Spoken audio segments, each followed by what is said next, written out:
Krishna Hare Krishna Krishna Krishna Hare Hare Hare Rama Rama Rama Hare Hare Hare Krishna Krishna Krishna Hare Hare Hare Rama Rama Rama Hare Hare Hare Krishna Krishna Krishna Hare Hare Hare Rama Rama Rama Hare Hare Hare Krishna Krishna Krishna Hare Hare Hare Rama Rama Rama Hare Hare Hare Krishna Krishna Krishna Hare Hare Hare Rama Rama Rama Hare Hare Hare Krishna Krishna Krishna Hare Hare Hare Rama Rama Rama Hare Hare Hare Krishna Krishna Krishna Hare Hare Hare Krishna. Pranam എല്ലാവർക്കും. ഹരേ കൃഷ്ണ. പ്രണാമം പ്രഭുജി. ഹരേ കൃഷ്ണ. ഹരേ കൃഷ്ണ. എല്ലാവർക്കും പ്രണാമം. പ്രണാമം പ്രഭുജി. ഹരേ കൃഷ്ണ. പ്രണാമം പ്രഭുജി. ഹരേ കൃഷ്ണ മാതാജി. എല്ലാവർക്കും പ്രണാമം. നമുക്ക് പ്രാർത്ഥനയിലേക്ക് കടക്കാം. ഓം നമോ ഭഗവതേ വാസുദേവായ. ഓം നമോ ഭഗവതേ വാസുദേവായ. ഓം നമോ ഭഗവതേ വാസുദേവായ. നാരായണം നമസ്കൃത്യം നരം ചൈവ നരോത്തമം ദേവീം സരസ്വതീം വ്യാസം തതോ ജയമുദിരേത് നഷ്ടപ്രായേഷു ഭദ്രേഷു നിത്യം ഭാഗവത സേവയാ ഭാഗവതേ ഉത്തമ ശ്ലോകേ ഭക്തിർഭവതി നഷ്ടകി മൂകം കരോതി വാചാലം പങ്കും ലംഘയതേ ഗിരി കൃപതമഹം വന്ദേ പരമാനന്ദമാധവം ശ്രീഗുരുദീനതാരിണം ശ്രീചൈതന്യമീശ്വരം വജ്ഞാനതിമിരാന്ധസ്യ ജ്ഞാനാഞ്ജലശലാകയാ ചക്ഷുർമിലിതം യേന തസ്മൈ ശ്രീഗുരുവേ നമഃ. ശ്രീചൈതന്യം മനോഭീഷ്ടം സ്ഥാപിതം യേന ഭൂതലേ സ്വയം രൂപകഥാ മഹ്യം തദാതി സഭാന്തികം വന്ദേഹം ശ്രീഗുരു ശ്രീയുതപദകമലം ശ്രീഗുരും വൈഷ്ണവാംശ ശ്രീരൂപം സാഗരജാതം സഹന രഘുനാഥാനിധം തം സജീവം സാദൈവം സാവധൂതം പരിജനസഹിതം കൃഷ്ണചൈതന്യദേവം ശ്രീരാധാകൃഷ്ണപാദാൻ സഹന ലളിത ശ്രീവിശാഖാനിം തംശ.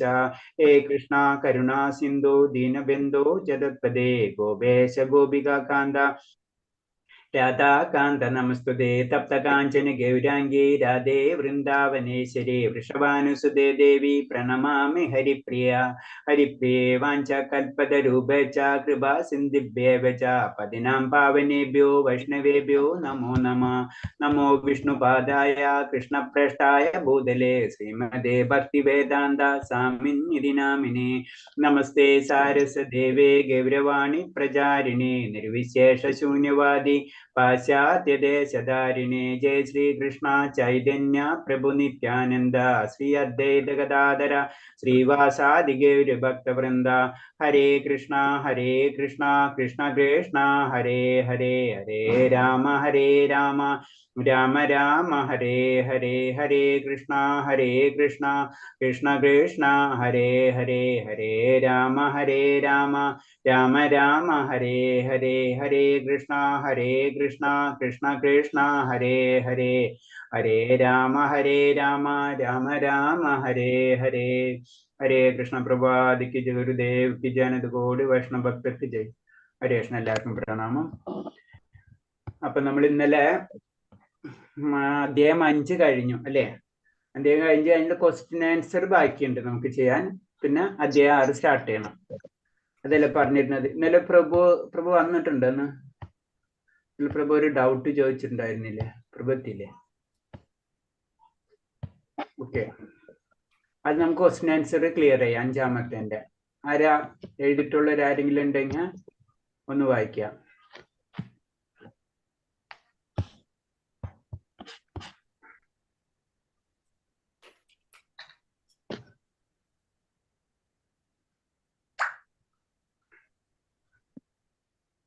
ആരെങ്കിലും ഉണ്ട് എഴുതിയിട്ടുള്ളവര്?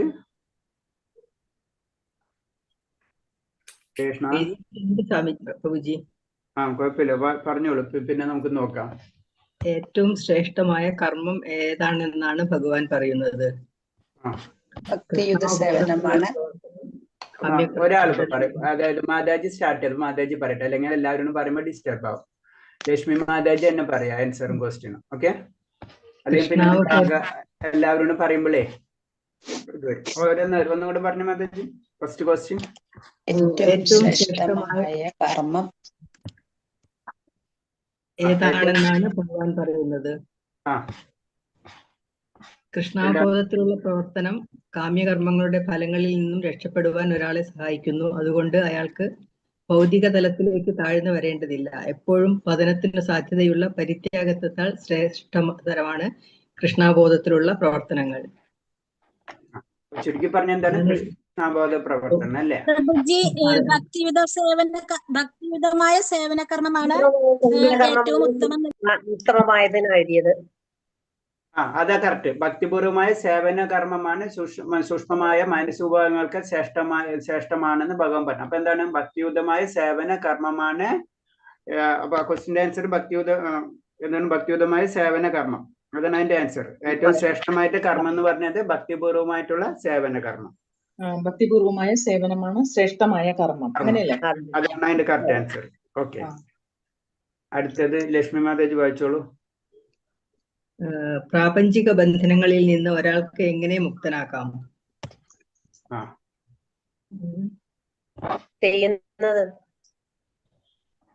ചെയ്യുന്നതെന്തും കൃഷ്ണന് വേണ്ടി സേവനത്തിൽ ഒരാൾ പ്രേമം വളർത്തിയെടുക്കുക, എന്നാൽ മാത്രമേ അയാൾക്ക് പ്രാപഞ്ചിക ബന്ധനത്തിൽ നിന്ന് മുക്തനാവാൻ അവസരം ലഭിക്കൂ. അതന്നെയാണ് വാസുദേവന്റെ ഭക്തിയുത സേവനത്തിൽ ഒരാൾ പ്രേമം വളർത്തിയെടുക്കണം, എന്നാൽ മാത്രം അയാൾക്ക് പ്രാപഞ്ചിക ബന്ധനങ്ങളിൽ നിന്ന് മുക്തനാവാൻ അവസരം ലഭിക്കും. അതായത് ഭഗവാനായിട്ടുള്ള സ്നേഹം വളർത്തിയെടുക്കാത്തിടത്തോളം കാലം നമുക്ക് ഈ ഭൗതിക ബന്ധനങ്ങൾ ഉണ്ടായേ തീരും. അതാണ് പറഞ്ഞത്. അപ്പൊ നമുക്ക് ഭഗവാനോട് പ്രേമബന്ധം വളർത്തിയെടുത്തിരിക്കണം എന്നാ പറയുന്നത്. ഓക്കെ, അടുത്തത് പ്രഭുജി, ഇതിന്റെ ആൻസർ ചെയ്യുന്ന കർമ്മം ചെയ്യുക, അങ്ങനെ അയാളുടെ മനസ്സിൽ ദ്വന്ദ്ങ്ങൾ ഉണ്ടാവില്ല, അയാൾ പ്രാപഞ്ചിക ബന്ധങ്ങളിൽ നിന്ന് മുക്തനാകുന്നു. അങ്ങനെ എഴുതിയ ശരിയാണോ? അല്ല, ഇതാണ് അതിന്റെ കറക്റ്റ് ആൻസർ. കാരണം ഭഗവാനില് വാസുദേവന്റെ ഭക്തിയുത സേവനത്തിൽ ഒരാള് പ്രേമബന്ധം വളർത്തിയെടുക്കണം, എന്നാൽ മാത്രമേ അയാൾക്ക് പ്രാപഞ്ചിക ബന്ധനങ്ങളിൽ നിന്ന് മുക്തനാകാൻ അവസരം ലഭിക്കും. അതാണ് അതിന്റെ കറക്റ്റ് ആൻസർ. പിന്നെ എല്ലാതും ഓരോ രീതിയിലൊക്കെ തോന്നും, പക്ഷെ കറക്റ്റ് ഇതാണ്. ലക്ഷ്മി മാതാജി ഒന്നും കൂടെ അത് പറയൂ. വാസുദേവന്റെ ഭക്തിയുത സേവനത്തിൽ ഒരാൾ പ്രേമം വളർത്തിയെടുക്കണം, എന്നാൽ മാത്രമേ അയാൾക്ക് പ്രാപഞ്ചിക ബന്ധനങ്ങളിൽ നിന്ന് മുക്തനാവാൻ അവസരം ലഭിക്കുകയുള്ളൂ. സ്ലൈഡിലും കാണുന്നുണ്ട്, ഞാനിപ്പോ ഇങ്ങനെ മൂവ് ചെയ്യുന്നില്ല കഴ്സർ, അപ്പൊ അതിൽ കാണും വാസുദേവൻ ഭക്തിയുത സേവനത്തിൽ ഒരാൾ പ്രേമം വളർത്തിയെടുക്കണം, എന്നാൽ മാത്രമേ അയാൾക്ക് പ്രാപഞ്ചിക ബന്ധനങ്ങളിൽ നിന്ന് മുക്തനാകാൻ അവസരം ലഭിക്കൂ. ഓക്കെ, അടുത്തത് മായാവാദി സന്യാസികളും വൈഷ്ണവ സന്യാസികളും തമ്മിലുള്ള 3 വ്യത്യാസം. മായാവാദി സന്യാസികൾ നിർദ്ദിഷ്ട ചുമതലകളാൽ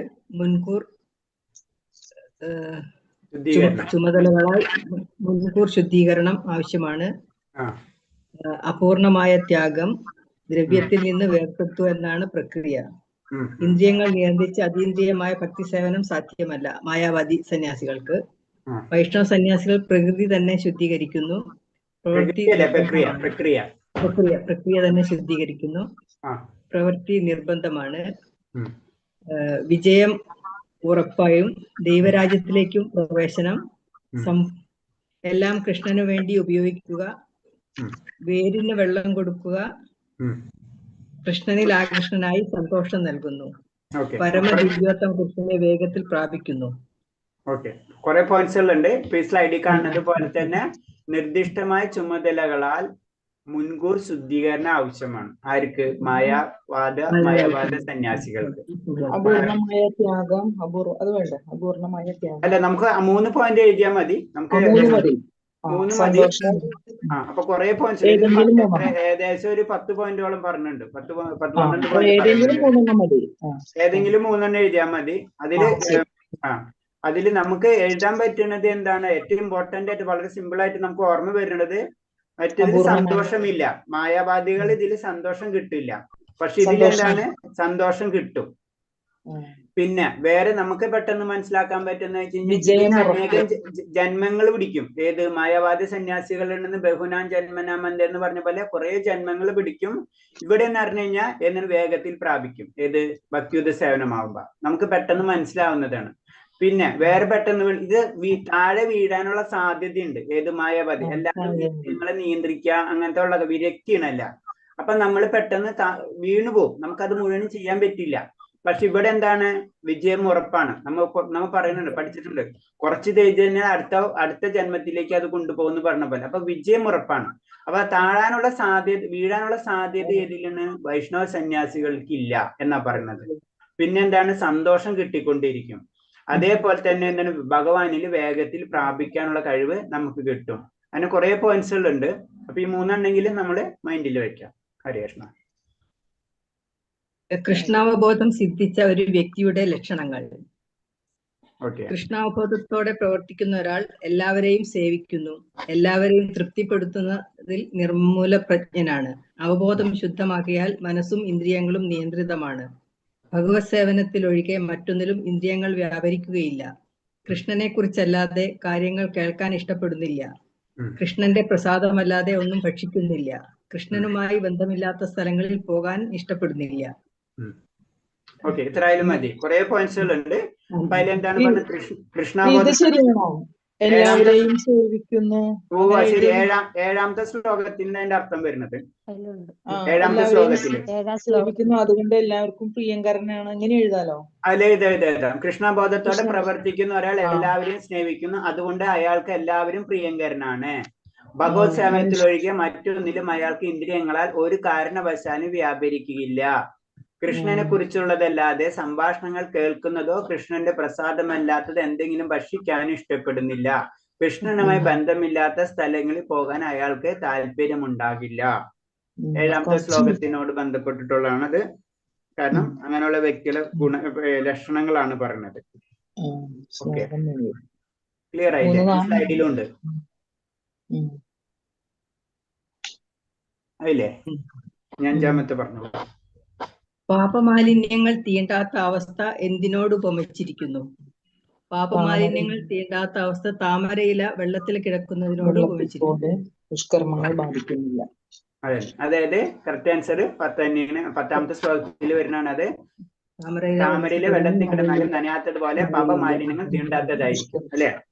പാപമാലിന്യങ്ങൾ തീണ്ടാത്തതായിരിക്കും. അത് താമരയിലെ ഇലേനെ പോലെയാണ് ഉപമിച്ചിരിക്കുന്നത്. താമര ഇല വെള്ളത്തില് വീണ് കഴിഞ്ഞാൽ നനയൂല, അല്ലെ? അതുപോലെ ആയിരിക്കുന്നു ഒരു ഭക്തൻ. ഭക്തൻ ഏത് അവസ്ഥയിലും എന്താണ്, പാപമാലിന്യങ്ങൾ തീണ്ടാത്തവനായിരിക്കും. അതാണ് അതിന് തീണ്ടാത്ത അവസ്ഥ. പാപമാലിന്യം തീണ്ടാത്ത അവസ്ഥയെ എന്തിനോട് ഉപമിച്ചിരിക്കുന്നു? താമരയിലെ വെള്ളത്തെ പോലെ, അല്ലെ? 6-ാമത്തെ ക്വസ്റ്റ്യൻ.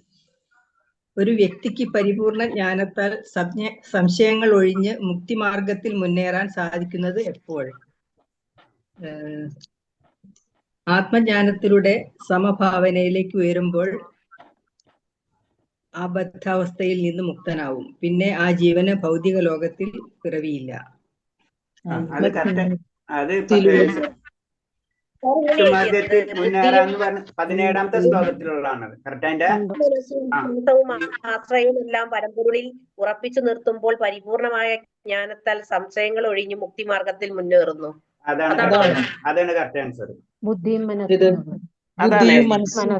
ഒന്നുകൂടെ പറയോ? അതായത് 17-ാമത്തെ ശ്ലോകം നമ്മുടെ സ്ലൈഡിൽ, നമ്മുടെ സ്ക്രീനിലുള്ളത്. ബുദ്ധിയും മനസ്സും വിശ്വാസവും ആശയവും എല്ലാം പരമ്പൊരുളിൽ ഭഗവാനിൽ ഉറപ്പിച്ചു നിൽക്കുമ്പോൾ പരിപൂർണ ജ്ഞാനത്തിൽ സംശയങ്ങൾ ഒഴിഞ്ഞ് മുക്തിമാർഗത്തിൽ മുന്നേറുന്നു. അതാണ് എഴുതിയത്. ഇതാണ് കറക്റ്റ്. 17-ാമത്തെ ശ്ലോകമാണ് അതിന്റെ കറക്റ്റ് ആൻസർ.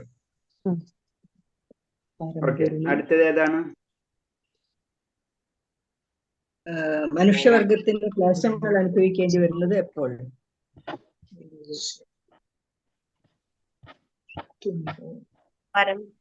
പരമാസ്വാദകനും പരമാധികാരിയും പരമസുഹൃത്തും കൃഷ്ണനാണെന്ന സത്യം വിസ്മരിക്കുന്നത് കൊണ്ടാണ് മനുഷ്യവർഗത്തിന് ക്ലേശങ്ങൾ അനുഭവിക്കേണ്ടി വരുന്നത്.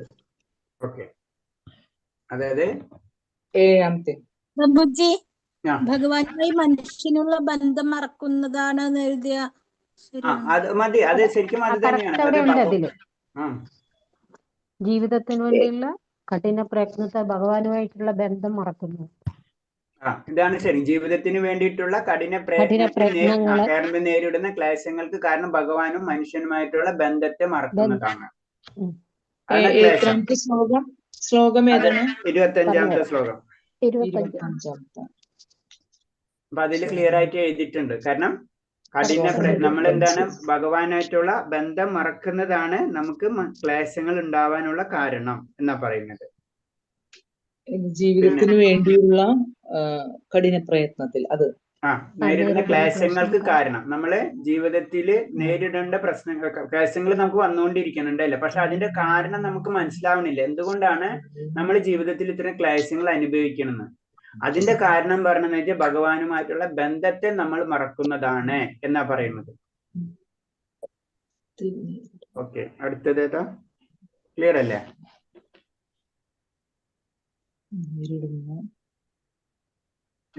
ഒമ്പതാമത്തെ അല്ലേ? ബ്രഹ്മനിർവാണം പോകാൻ സാധിക്കുന്നത്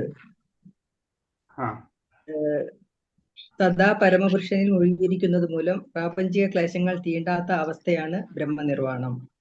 അങ്ങനെ മതിയോ? പ്രഭുജി, ആനന്ദ സുഖവും തന്നിമായ ഒരാളാണ് അന്തർമുഖേന തികഞ്ഞ യോഗി. ബ്രഹ്മനിർവാണം പോകിയ അയാൾ മരണാന്തരം പരമപദം പ്രാപിക്കുന്നു. അത് ശരിയാണോ? അത് ശരി. അല്ല, മാതാജി പറഞ്ഞ എന്താണ്? ബ്രഹ്മനിർവാണം പോക്കാൻ സാധിക്കുന്നത് ആനന്ദ സുഖവും തന്നിൽ തന്നെ കുടികൊള്ളുന്നവനുമായ ഒരാളാണ് അന്തർമുഖനായ തികഞ്ഞ യോഗി. ബ്രഹ്മനിർവാണം പോകിയ അയാൾ മരണാന്തരം ബ്രഹ്മപദം പ്രാപിക്കുന്നു. പ്രഭുജി വേറൊരു തരത്തിലെഴുതി. അത് എത്രാമത്തെ ശ്ലോകം മാതാജി? ദ്വന്ദ്ങ്ങൾക്ക് അതീതമായവരും തന്നെ വ്യാപിക്കുന്നവനും ഇപ്പോഴും സകല ജീവജാലങ്ങളുടെ ശരീരപ്രവർത്തനങ്ങളിൽ തിരക്കിട്ട് പ്രവർത്തിച്ചു കൊണ്ടിരിക്കുന്നവനും സർവ്വപാപങ്ങളിൽ നിന്നും മോചനം കിട്ടിയവനും ആയിട്ടുള്ള ഒരാൾ ബ്രഹ്മനിർവാണം പോകുന്നു.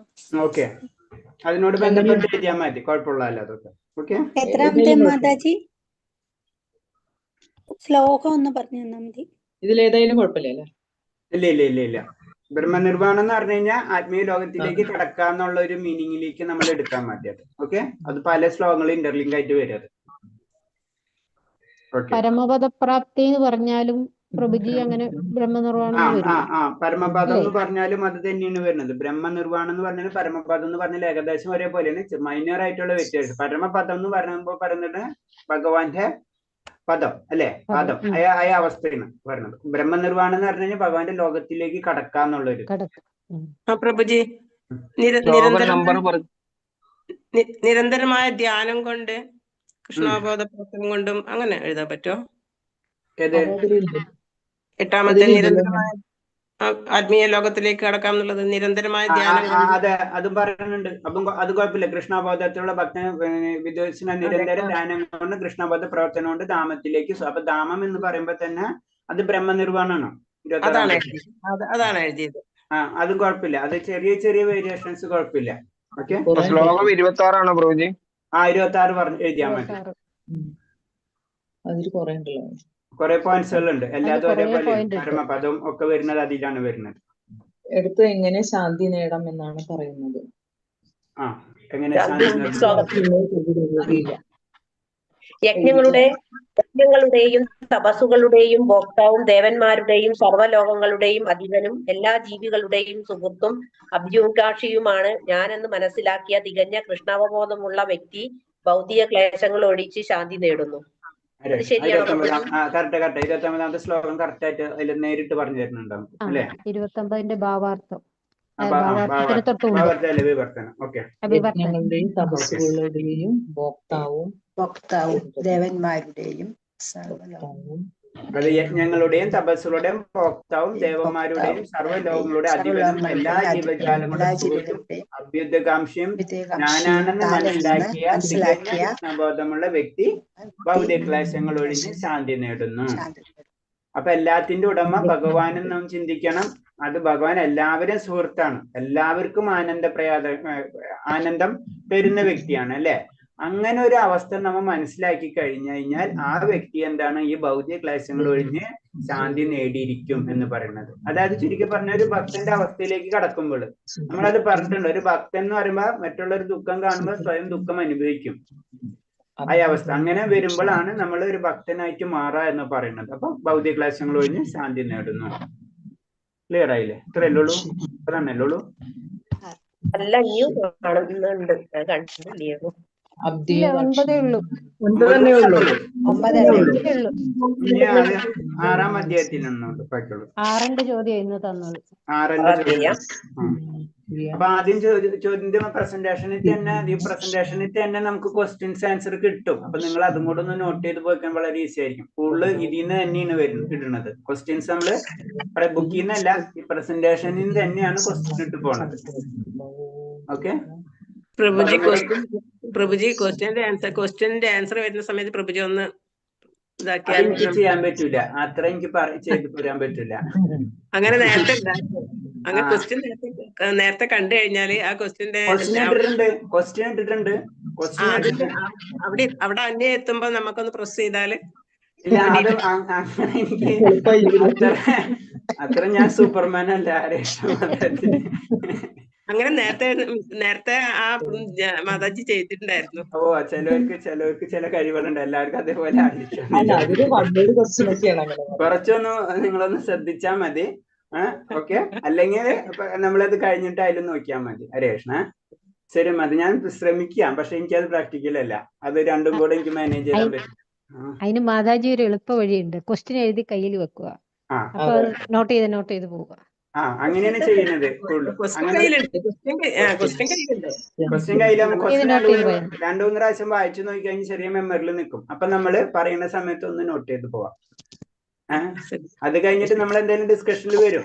കഴിഞ്ഞിട്ട് ക്വസ്റ്റ്യൻ ആൻസർ ഡിസ്കഷൻ ഒന്നുകൂടി ക്ലിയർ ആവും. പിന്നെ നമുക്ക് ബുക്ക് ടൈം കിട്ടും ഒരു ദിവസം, ആ സമയത്ത് നോട്ട് ചെയ്യാം. ബുക്കിൽ നിന്നുള്ളത് തന്നെയാണ് എല്ലാവരും. അപ്പൊ ബുക്ക് ഒന്ന് വായിക്കുകയും ചെയ്യും. 2 കാര്യമാണ് നമ്മൾ എഴുതുന്ന. ബുക്ക് വായിക്കുക. ബുക്ക് വായിച്ച് നോക്കിയിട്ടാണ് എഴുതി വെക്കുന്നത്. പിന്നെയാണ് പ്രസന്റേഷൻ വരുന്നത്. അതാണ് പ്രശ്നം വരുന്നത്. ബുക്ക് വായിച്ചു പോകും, അല്ലെങ്കിൽ നമ്മൾ ബുക്ക് വായിക്കൂല. ക്ലാസ് തുടങ്ങുന്നതിന് മുമ്പ് ബുക്ക് വായിച്ചവിടെ വെക്കും. അന്നേരം നോട്ടുള്ള ക്വസ്റ്റ്യൻ ആൻസർ ഇപ്പൊ 6-ാം അധ്യായം തുടങ്ങുന്നതിന് മുൻപേ ബുക്ക് വായിച്ചിട്ട് ക്വസ്റ്റ്യൻ ആൻസർ എഴുതി വെച്ചിട്ടുണ്ട്. അപ്പൊ എല്ലാവരും ഒന്ന് ബുക്ക് വായിക്കാനും ശ്രമിക്കുക. അതായത് സ്റ്റാർട്ടിങ്, അതായത് നമ്മളിപ്പോ ഇന്ന് ക്ലാസ് 6-ാമത്തെ അധ്യായം ആണെങ്കിൽ 6-ാമത്തെ അധ്യായം ഒരു 10-20 ശ്ലോകം വായിക്കുക. അപ്പൊ നമ്മളെ മൈൻഡില് ഒരു പോയിന്റ് കിട്ടും. അപ്പൊ അതിൽ എന്തെങ്കിലും പോയിന്റ്സ് ഉണ്ടെങ്കിൽ നോട്ടും ചെയ്ത് വെക്കുക. അപ്പൊ നമുക്ക് ഒട്ടും മനസ്സിലാത്ത പോയിന്റ് ഉണ്ടെങ്കിൽ അപ്പൊ ക്ലാസ്സിൽ ചോദിക്കാം. ചിലപ്പോ ഞാൻ വിട്ടുപോകും പറയാൻ. അപ്പൊ ആ ചോദ്യം എന്തെങ്കിലും ഇപ്പൊ ഇന്നലെ പ്രഭു ചോദിച്ച പോലെ. അപ്പൊ അങ്ങനെ ചോദിക്കുമ്പോൾ നമുക്ക് അറിയാത്ത കാര്യം ഉണ്ടെങ്കിൽ നമ്മൾ അത് റെഫർ ചെയ്തിട്ട് അല്ലെങ്കിൽ ആ ഭക്തന്മാരോട് ചോദിച്ചിട്ട് നമുക്ക് പറഞ്ഞു തരാൻ പറ്റും. അപ്പൊ അത് ശ്രദ്ധിക്കുക. പിന്നെ അപ്പൊ എന്താണ്, ബുക്ക് വായിച്ചു പോകും. അത് കഴിഞ്ഞിട്ട് ക്വസ്റ്റ്യൻ ആൻസർ എടുക്കുമ്പോൾ നമ്മൾ ക്വസ്റ്റ്യൻ ആൻസർ ചെയ്ത് പോവാം. കാരണം നമുക്ക് കുറച്ച് സീരിയസ് ആയിട്ട് സെക്കൻഡ് ലെവലിൽ നമ്മൾ കുറച്ചും കൂടെ സീരിയസ് ആയിട്ടല്ലേ പഠിക്കാൻ ഉദ്ദേശിക്കുന്നത്. അപ്പൊ അങ്ങനെ രീതിയിൽ പോവാം. അത് കഴിഞ്ഞിട്ട് കുറച്ചും കൂടെ സീരിയസ് ആകുമ്പോൾ 3rd ലെവലിലേക്ക് കടക്കാം. കുറച്ചും കൂടെ സീരിയസ് ആകുമ്പോൾ 4th ലെവലിലേക്ക് കടക്കാം. അതും കൂടെ കഴിഞ്ഞ് കഴിഞ്ഞാൽ 5th ലെവലിലേക്ക് കടക്കാം. 5th ലെവലിൽ കടക്കുമ്പോഴാണ് നമ്മള് ഭക്തിശാസ്ത്രി. അതിൽ വരുമ്പോഴാണ് യമ നിയമ. ഇപ്പൊ നമ്മൾ പറഞ്ഞുതരാം. അതൊക്കെ കുറച്ചും കൂടെ അതായത് നമ്മള് ശരിക്കും അതിലേക്ക് ആഗ്രഹം എങ്ങനെയാണ് അതിനനുസരിച്ച് ഏത് ലെവൽ വരെയും നമുക്ക് കടക്കാൻ പറ്റും. അപ്പോൾ പിന്നെ അവിടെ നിന്ന് പിന്നെ 6th ലെവലിലോട്ടാണ് പിന്നെ ഭാഗവതമൊക്കെ സ്റ്റാർട്ട് ചെയ്യണം. അത് പറഞ്ഞപ്പോഴാണ് എല്ലാവരും ഭാഗവതത്തിന്റെ ക്ലാസ് അറ്റൻഡ് ചെയ്യാൻ ശ്രമിക്കുക. കാലത്തും ഭാഗവതം പഠിക്കുന്നുണ്ട്. മോർണിംഗ് ഉണ്ട്, 5:45 ഭാഗവതം. ഓക്കെ ക്ലാസ്സിൽ അറ്റൻഡ് ചെയ്യുന്നുണ്ട്. ആദ്യം തൊട്ട് തുടക്കം തൊട്ടുണ്ട്. രേവതി മാതാജി നാളെ ഏകാദശി പറഞ്ഞേക്കണേ. അതും പറയാൻ. അതായത് 2 പോയിന്റ് പറയാനുണ്ട്. ഒന്നെന്ന് പറഞ്ഞു കഴിഞ്ഞാൽ ഭാഗവതം നിങ്ങൾ എല്ലാവരും കൂടെ എല്ലാവരും അറ്റൻഡ് ചെയ്യാൻ ശ്രമിക്കാം. 3 ടൈമിംഗ് ഉണ്ട്. കിളിപ്പാട്ടാണോ? അല്ല ഭാഗവതം പ്രഭുപാദ സ്വാമി വിവർത്തനം ചെയ്തു. അതായത് വൈഷ്ണവ പരമ്പരയിലുള്ള ബേസിക് ഭാഗവതം അത് തന്നെയാണ്, അതിൽ വ്യത്യാസമൊന്നുമില്ല. പക്ഷെ എന്താണ് അതിന്റെ ഇതുപോലെ തന്നെ ഭാവാർത്ഥം പറയുമ്പോൾ കുറച്ചുകൂടി ഡീറ്റെയിൽ ആയിട്ട് നമുക്ക് മനസ്സിലാക്കി തരും. ഈ ഗീത വായിക്കുന്ന പോലൊക്കെ വായിക്കാൻ പറ്റുമോ? ഓ, വായിക്കാൻ പറ്റും. അത് വായിക്കുന്ന വെച്ചാൽ നമ്മൾ ക്ലാസ് എടുത്ത് പോകണം. അതിൽ നമ്മൾ വായിക്കേണ്ട പ്രശ്നം വരുന്നില്ല. അത് നമ്മൾ കേട്ടോണ്ടിരുന്നാ മതി. ഞാനിന്നാ കണ്ടത്. 3 ടൈമില് 5:45 2:25 ഉച്ചക്ക്, വൈകിട്ട് 7 മണിക്കുണ്ട്. 3 ടൈമിംഗ് ഉണ്ട്. അപ്പൊ 3 ടൈമിൽ ഏതെങ്കിലും ടൈം സൂട്ട് ഉള്ളതെന്ന് വെച്ച് കഴിഞ്ഞാൽ ആ സൂട്ട് ടൈമിൽ ക്ലാസ്സിൽ കയറാം. ഇപ്പൊ ഏകദേശം ഒരു ആദ്യത്തെ സ്കന്ധത്തിലെ 5-6 അധ്യായങ്ങളായിട്ടുള്ളൂ.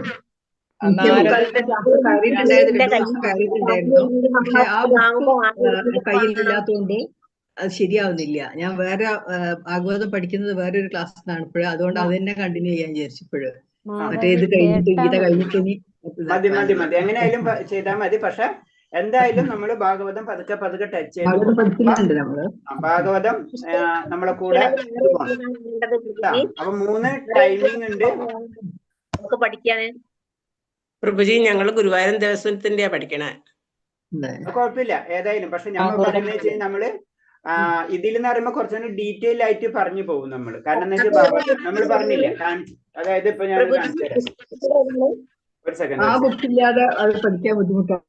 ഒരു സെക്കൻഡ് ഞാൻ പറയാം. ഇപ്പൊ നമ്മളെ കയ്യിലുള്ള ബുക്ക് ഇതാ ഫസ്റ്റ് സ്കന്ധാണിത്. ഇത് തന്നെ കണ്ടില്ല, വലിപ്പം കണ്ടില്ല? ഇത് നമ്മൾ സാധാരണ ഭാഗവതം വാങ്ങിക്കാൻ കിട്ടുമ്പോ അത് ഇത്ര ഇതിന്റെ പകുതി ഉണ്ടാവുള്ളൂ. അപ്പൊ ഇതേപോലത്തെ 18 ബുക്കാണ്, മനസ്സിലായ? അപ്പൊ അതിന്റെ വലിപ്പം ഒന്ന് മനസ്സിലാക്കിയാൽ മതി. 12 സ്കന്ധം ഉണ്ടെങ്കിൽ 18 ബുക്ക് ഉണ്ട് ശരിക്കും. അതായത് ഒരു 3-4 വർഷം കഴിഞ്ഞാലോ നമുക്ക് ഏകദേശം ബുക്ക് വായിച്ചു തീരുള്ളൂ. ഈ അരമണിക്കൂർ 3/4 മണിക്കൂർ. അപ്പൊ ഇതിന്റെ പ്രത്യേകത എന്ന് പറഞ്ഞു കഴിഞ്ഞാല് ഇതിന്റെ ഓരോ ശ്ലോകത്തിലും വിവർത്തനം കഴിഞ്ഞ് ഭാവാർത്ഥം വളരെ ഡീറ്റെയിൽ ആയിട്ട് പറഞ്ഞു പോകുന്നുണ്ട്. അതുകൊണ്ട് നമ്മൾ ക്ലാസ്സിൽ ഡെയിലി ആ ഭാവാർത്ഥം വായിച്ച് ജസ്റ്റ് ഒന്ന് എക്സ്പ്ലെയിൻ ചെയ്ത് പോവാണ്. അപ്പൊ ഒരു ദിവസം ചിലപ്പോൾ 3-4 പേജാ ഒക്കെ എടുക്കാൻ പറ്റുള്ളൂ. അപ്പൊ 2 വർഷം 3 വർഷമൊക്കെ പിടിക്കും. അപ്പൊ ഇത് കഴിഞ്ഞോടുകൂടി 100% നമുക്ക് മനസ്സിലാവും. അപ്പൊ അത് ഞാൻ ഈ കിളിപ്പാട്ടാണ് വായിക്കുന്നേ. അല്ല, ഞാൻ പറഞ്ഞത് നമ്മൾ ഡീറ്റെയിൽ ആയിട്ട് പഠിക്കാൻ ആഗ്രഹിക്കണമെന്ന് വെച്ച് കഴിഞ്ഞാൽ നമ്മള് ഈ ക്ലാസ് അറ്റൻഡ് ചെയ്യാം. ക്ലാസ് അറ്റൻഡ് ചെയ്താൽ മതി. ബുക്കൊന്നും വാങ്ങിക്കാൻ നിൽക്കണ്ട ഇപ്പൊ. കാരണം എന്ന് വെച്ച് കഴിഞ്ഞാൽ ഇപ്പൊ നമ്മള് സിമ്പിൾ ആയിട്ട് 3 നേരം ക്ലാസ്സിന്റെ ഏതെങ്കിലും അരമണിക്കൂർ തൊട്ട് 3/4 മണിക്കൂർ വരെയാണ് ക്ലാസ്. അത് അറ്റൻഡ് ചെയ്യാം. അപ്പൊ എന്താണ്, അത് നമുക്ക് ബെനിഫിറ്റ് കിട്ടും. അപ്പൊ കുറെ കാര്യങ്ങൾ ഇൻഡയറക്റ്റ് ആയിട്ട് ഇതിലത്തെ കാര്യങ്ങളൊക്കെ ലിങ്ക് ഉണ്ട്. അപ്പൊ നമുക്ക് കാര്യങ്ങൾ മനസ്സിലാവും. അപ്പൊ അത് ശ്രമിക്കാം, ഒന്നാമത്തെ കാര്യം. പിന്നെ PDF ഇടും. എന്റെ അടുത്ത് വാങ്ങിക്കേണ്ടത് 11,000 രൂപയാണ്. ആ ബുക്ക് കിട്ടാൻ ഏകദേശം സമയം പിടിക്കും. ഇപ്പൊ നമ്മൾ ഇവിടെ എഡിഷൻ കിട്ടണില്ല, മലയാള എഡിഷൻ കിട്ടണില്ല. അതായത് നിൽക്കും ബുക്കിന്റെ കാര്യം ഇപ്പൊ ശ്രദ്ധിക്കേണ്ട. റേറ്റ് ഏകദേശം എനിക്ക് തോന്നുന്നത് 12,000 ആ റേഞ്ചിൽ. 12,000 അതിപ്പോ കിട്ടണില്ല. പറഞ്ഞു വാങ്ങണ്ട, നിങ്ങള് സമ്മറി എല്ലാ അദ്ദേഹത്തിന്റെ സമ്മറി കേൾക്കാം, നിങ്ങള് PDF എടുക്കാം, അത് മതി എന്ന് പറഞ്ഞു. അത് തൽക്കാലത്തേക്ക് ഇപ്പൊ അങ്ങനെ പോട്ടെ. പിന്നെ നമ്മൾ കുറച്ചുകൊണ്ട് ഡീറ്റെയിൽ ആയിട്ട് പോകുമ്പോഴേക്കും നമുക്ക് ബുക്കൊക്കെ വാങ്ങിക്കണം തോന്നുമ്പോ ആ സമയത്തൊന്നും ഇപ്പൊ കിട്ടണില്ല ബുക്ക്. ഇത് ഭയങ്കര ഷോർട്ടേജ് ആണ്. മൂലം ബുക്ക് 2 ബുക്കുള്ള അതുണ്ട് എല്ലാവരുടെയും. ഓക്കെ. അപ്പൊ അത് ഒരു കാര്യം. അപ്പൊ നിങ്ങൾ അത് ഭാഗവതം കൂടെ പരിശ്രമിക്കാം. രണ്ടാമത്തെ കാര്യം, ലെവൽ 2 ആയി എല്ലാവരും 2 പ്രാവശ്യമെങ്കിലും നാമം ജപിക്കാം, 2 റൗണ്ടെങ്കിലും. മൂന്നാമത്തെ കാര്യം, ശനിയാഴ്ച നമ്മളെ ശനിയാഴ്ച നമുക്ക്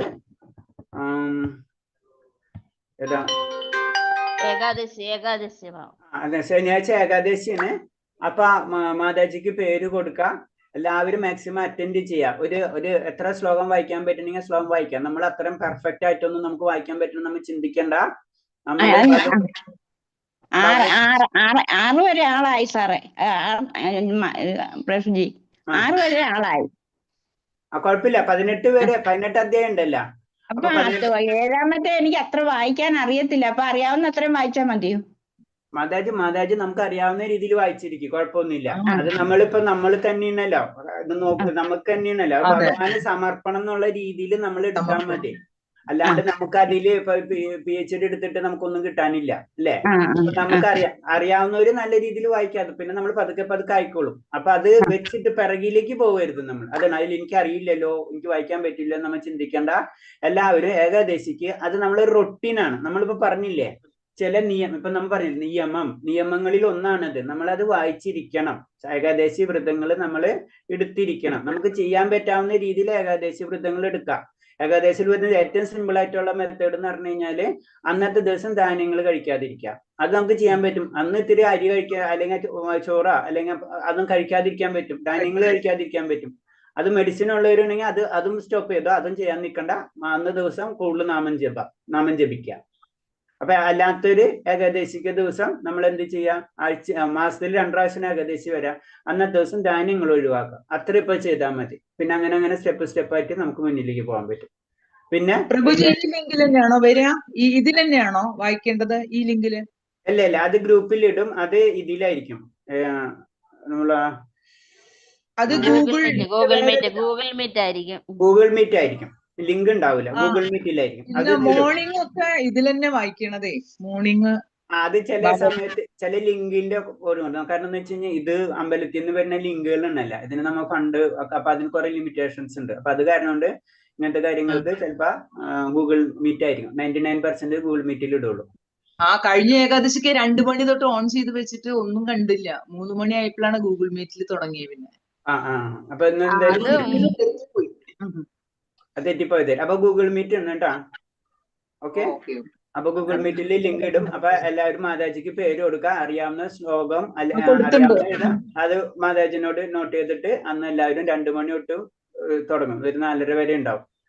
പ്രഭുജി എനിക്ക് പറ്റില്ല, അന്ന് മോന്റെ സ്കൂളിൽ മീറ്റിംഗ്. 2 മണിയായിട്ട് നമ്മുടെ സമയത്തിന്റെ ഏകദേശം വെച്ച് കയറാം. അല്ലെങ്കിൽ എല്ലാവരും കയറി ഇരുന്നിട്ട് ഒരു കാര്യം ചെയ്യണം. ഒരാൾ വായിക്കുമ്പോൾ നമ്മൾ ഇതേപോലെ തന്നെ മുട്ട് ചെയ്ത് വെച്ചിട്ട് നമ്മൾ വായിക്കുക. അപ്പൊ എന്താണ്, അന്നത്തെ ദിവസം ഏകദേശം ദിവസം നമ്മൾ ഭഗവത്ഗീത മുഴുവൻ വായിച്ചിരിക്കും. മുഴുവനും വായിച്ച മാതിരി ബലം കിട്ടും. അപ്പൊ നമ്മൾ മറ്റുള്ളവർ വായിക്കും. അപ്പൊ നമ്മളെ സമയമായിട്ടുണ്ടാവില്ല, നമ്മൾ സൈലന്റ് ആയിട്ട് അവർ വായിക്കുമ്പോൾ നമ്മൾ വായിക്കുക. മ്യൂട്ട് ചെയ്തിട്ട് നമ്മളെ ടൈം കിട്ടുമ്പോ നമ്മൾ വായിക്കാം. ഓക്കെ, നമുക്ക് ഫുള്ള് വായിക്കാം. അപ്പൊ നമ്മൾ ഫുള്ള് വായിക്കാം. അപ്പൊ നമുക്ക് വലിയൊരു സമർപ്പണമാണ് അത് അന്നത്തെ ദിവസം. അങ്ങനെ ചെയ്യാം. അന്നത്തെ ദിവസം നമ്മൾ 2 പ്രാവശ്യം നാമം ജപിക്കണമെങ്കിൽ അന്ന് അറ്റ്ലീസ്റ്റ് ഒരു 3 പ്രാവശ്യം ആക്കാം. അല്ലെങ്കിൽ ജപിക്കാത്തവരുണ്ടെങ്കിൽ അന്ന് നാമം ജപിക്കാം. അന്ന് നമ്മൾ അറ്റ്ലീസ്റ്റ് മിനിമം നമ്മൾ എന്താണ്, സാധാരണ നമ്മളെ വീട്ടിലൊക്കെ സാധാരണ കേരളത്തിലുള്ളവർക്ക് ഇറച്ചി മീനും ഇതൊക്കെ ഉപയോഗിക്കുന്ന വീടുണ്ടെങ്കിൽ അന്ന് അറ്റ്ലീസ്റ്റ് നമ്മളെങ്കിലും അത് ഒഴിവാക്കാൻ ശ്രമിക്കുക. കുറച്ചും കൂടെ ബെറ്റർ ആണെന്ന് വെച്ച് കഴിഞ്ഞാൽ അന്ന് ധാന്യങ്ങൾ ഒഴിവാക്കാൻ ശ്രമിക്കുക. നമ്മൾ അരിയാഹാരം അന്ന് സ്റ്റോപ്പ് ചെയ്യുക. അത്രയെങ്കിലും നമ്മൾ ചെയ്തു പോവാം. അന്ന് നമ്മൾ ഭഗവാന് വേണ്ടി നമ്മളെ സമയം, നമ്മളിപ്പോ ഇതിൽ പറഞ്ഞില്ലേ, ചില കാര്യങ്ങൾ ഭഗവാന് വേണ്ടി നമ്മൾ ചെയ്യണം. അന്നത്തെ ദിവസം അതിനു വേണ്ടി കുറച്ച് മാറ്റി വെക്കാം. ഓക്കെ, ഹരേഷ്. അപ്പൊ ഈ 2 പോയിന്റാണ്. 1 ഭാഗവതം, 2 ഏകാദശി. ഈ 2 കാര്യം പതുക്കെ കൊണ്ടുവരാം. പിന്നെ നാമജപം 2 പ്രാവശ്യമെങ്കിലും നമ്മൾ ചെയ്യും. ആകെപ്പാടെ 15 മിനിറ്റ് മതി 2 പ്രാവശ്യം നാമം ജപിക്കാൻ വേണ്ടി. 2 റൗണ്ട് ചെയ്യും. അത് മാലയെ ജപിക്കാൻ പറ്റണമെങ്കിൽ മാലയെ ജപിക്കാം. അല്ലെങ്കിൽ നമ്മളൊരു ഏകദേശം 15 മിനിറ്റ് നമ്മൾ ജപം സ്റ്റാർട്ട് ചെയ്യാം. പ്രഭുജി ഒരു കൗണ്ട് ചെയ്യണതുണ്ട്, അതില് ജപിക്കാൻ പറ്റുമോ? അതിന് ജപിക്കുന്നോണ്ട് കുഴപ്പമില്ല. പക്ഷെ ജപിക്കുന്ന വെച്ചപ്പോ നമ്മൾ യാത്രയിലാണ് മറ്റുള്ള രീതിയിലൊക്കെ ഞാനൊക്കെ ജപിക്കുന്നത് അതിലാണ്. അങ്ങനെ യാത്രയ്ക്കൊക്കെ പോകുമ്പോൾ അതാണ് നല്ലത്. പക്ഷെ ജപിക്കേണ്ടത് ശരിക്കും മാലയിൽ തന്നെയാണ്. വീട്ടില് മാലയിലാണ് നമ്മൾ ജപിക്കേണ്ടത്. കാരണം ഇത് മാല കൊണ്ടുപോകുമ്പോ അശുദ്ധമാണ്. അപ്പൊ നമ്മൾ അശുദ്ധമല്ല, ബുദ്ധിമുട്ടാണ്. പലരും നമ്മുടെ നാട്ടിലെ പ്രത്യേകത അറിയാല. അപ്പൊ അത് കാരണം കൊണ്ട് നമ്മൾ എന്ത് ചെയ്യാം, വീട്ടില് നമ്മൾ മാലയിൽ ജപിക്കും. മാക്സിമം മാലയിൽ ജപിക്കാൻ നോക്കാം. പറ്റില്ല എങ്ങനെ വെച്ച് കഴിഞ്ഞാൽ കൗണ്ടറിൽ ജപമാല മേടിച്ചായിരുന്നു. ജപമാല ഹരേഷ്ണ നമ്മൾ ജപമാലയില് നമ്മൾ 108. അപ്പൊ നമുക്കൊരു കൗണ്ട് കിട്ടും. ആ കൗണ്ടിനും കൂടി വേണ്ടിയാണ് ജപമാല ഉപയോഗിക്കണം. പിന്നെ അതിന്റെ പല വശങ്ങളും ഉണ്ട് അതിൽ. അപ്പൊ നമ്മള് മാല ജപിക്കാൻ ശ്രമിക്കുക. പിന്നെ എന്താ പറയണത്, അന്നത്തെ ദിവസം 2 മാലയെങ്കിലും ജപിക്കുക. അല്ലെങ്കിൽ ഒന്നും പറ്റില്ലെങ്കിൽ നമ്മളെ മനസ്സുകൊണ്ട് നാമം ജപിക്കുക. ഒരു 15 മിനിറ്റ് നാമം ജപിക്കുക.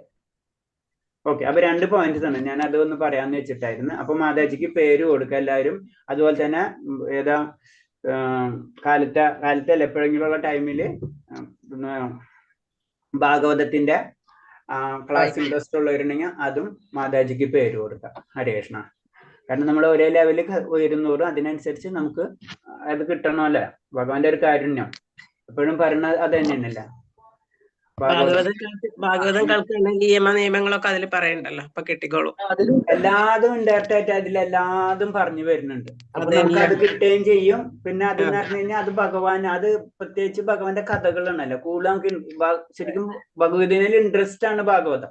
കഥകളാണ് ശരിക്കും പറഞ്ഞത്. ഇതില് തത്വശാസ്ത്രമാണ്, ഉപദേശം ആൾക്കാർക്ക് എല്ലാവർക്കും അങ്ങോട്ട് അക്സെപ്റ്റ് ചെയ്യില്ല അല്ലെ. നമ്മൾ ജനറൽ ആയിട്ട് നോക്കി കഴിഞ്ഞാൽ ഇതിൽ ഉപദേശങ്ങളാണ്, തത്വശാസ്ത്രങ്ങളാണ്. അതെന്ന് പറഞ്ഞു കഴിഞ്ഞാൽ ഭഗവാന്റെ കഥയാണ്. കഥ എല്ലാവർക്കും കേൾക്കാൻ ഇഷ്ടമാണ്.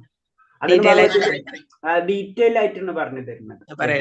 അതിന് ഇത്തരം 18 ബുക്കുകൾ തന്നെ ആയത്. പ്രഭാസ്വാമി അതാണ് പ്രഭു ആ സമയത്ത് പറഞ്ഞ 1 ദിവസം കൊണ്ട് 2 ദിവസം കൊണ്ടൊന്നും ഭാഗവതം, നമ്മൾ സപ്താഹം നടക്കുന്നത് പറയുമ്പോൾ പറഞ്ഞ സപ്താഹം കൊണ്ട് 7 ദിവസം കൊണ്ടൊന്നും ഭാഗവതം നമുക്ക് തീരില്ല എന്നാ പറയുന്നത്. ശരി, അത്രയും ഡീറ്റെയിൽ ആയിട്ടുണ്ട് പഠിക്കണം. പരീക്ഷത്തിന് 7 ദിവസം കൊണ്ട് പറഞ്ഞു കൊടുത്ത മാതിരി പറയും. അതന്നെ, ആ പരീക്ഷത്തിന് 7 ദിവസം കൊണ്ട് പറഞ്ഞു കൊടുത്ത കാരണം കൊണ്ട് ആ ഒരു വിശ്വാസത്തിനനുസരിച്ച് അത്രയെങ്കിലും നമുക്ക് കിട്ടുമല്ല. അതാണ് ഉദ്ദേശം. നമ്മൾ അവരെ ചെയ്യല്ല, കാരണം അത്രയെങ്കിലും നമുക്ക് ആ ഒരു പുണ്യം കിട്ടും. ഓക്കെ, ഹരേ കൃഷ്ണ. ഹരേ കൃഷ്ണ. ഹരേ കൃഷ്ണ. നമ്മള് ഇന്നലെ പ്രഭു വന്നാ ഡൗട്ട് ചോദിച്ച പ്രഭു നമ്മളെ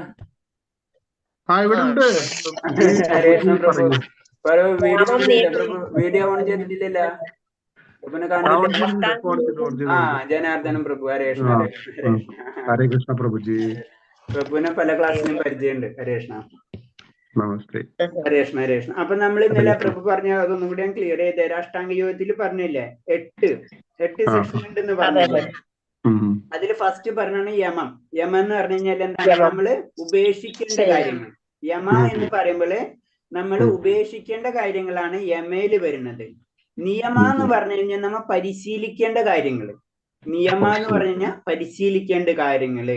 അതായത് നമ്മള് ശരീരം ശുദ്ധീകരിക്കുക, നാമം ജപിക്കുക, ഗ്രന്ഥങ്ങൾ വായിക്കുക, ഒക്കെ നിയമങ്ങളാണ്. നമ്മളത് ചെയ്തിരിക്കണം. നമ്മൾ പറഞ്ഞ പോലെ ഏകദേശിക്ക് നമ്മൾ ഗ്രന്ഥങ്ങൾ വായിച്ചിരിക്കണം. അതാണ് നിയമം എന്ന് പറഞ്ഞ പോലെ. അപ്പൊ ആ നിയമം, അതിൽ ചില റൂൾസുകൾ ഉണ്ട്.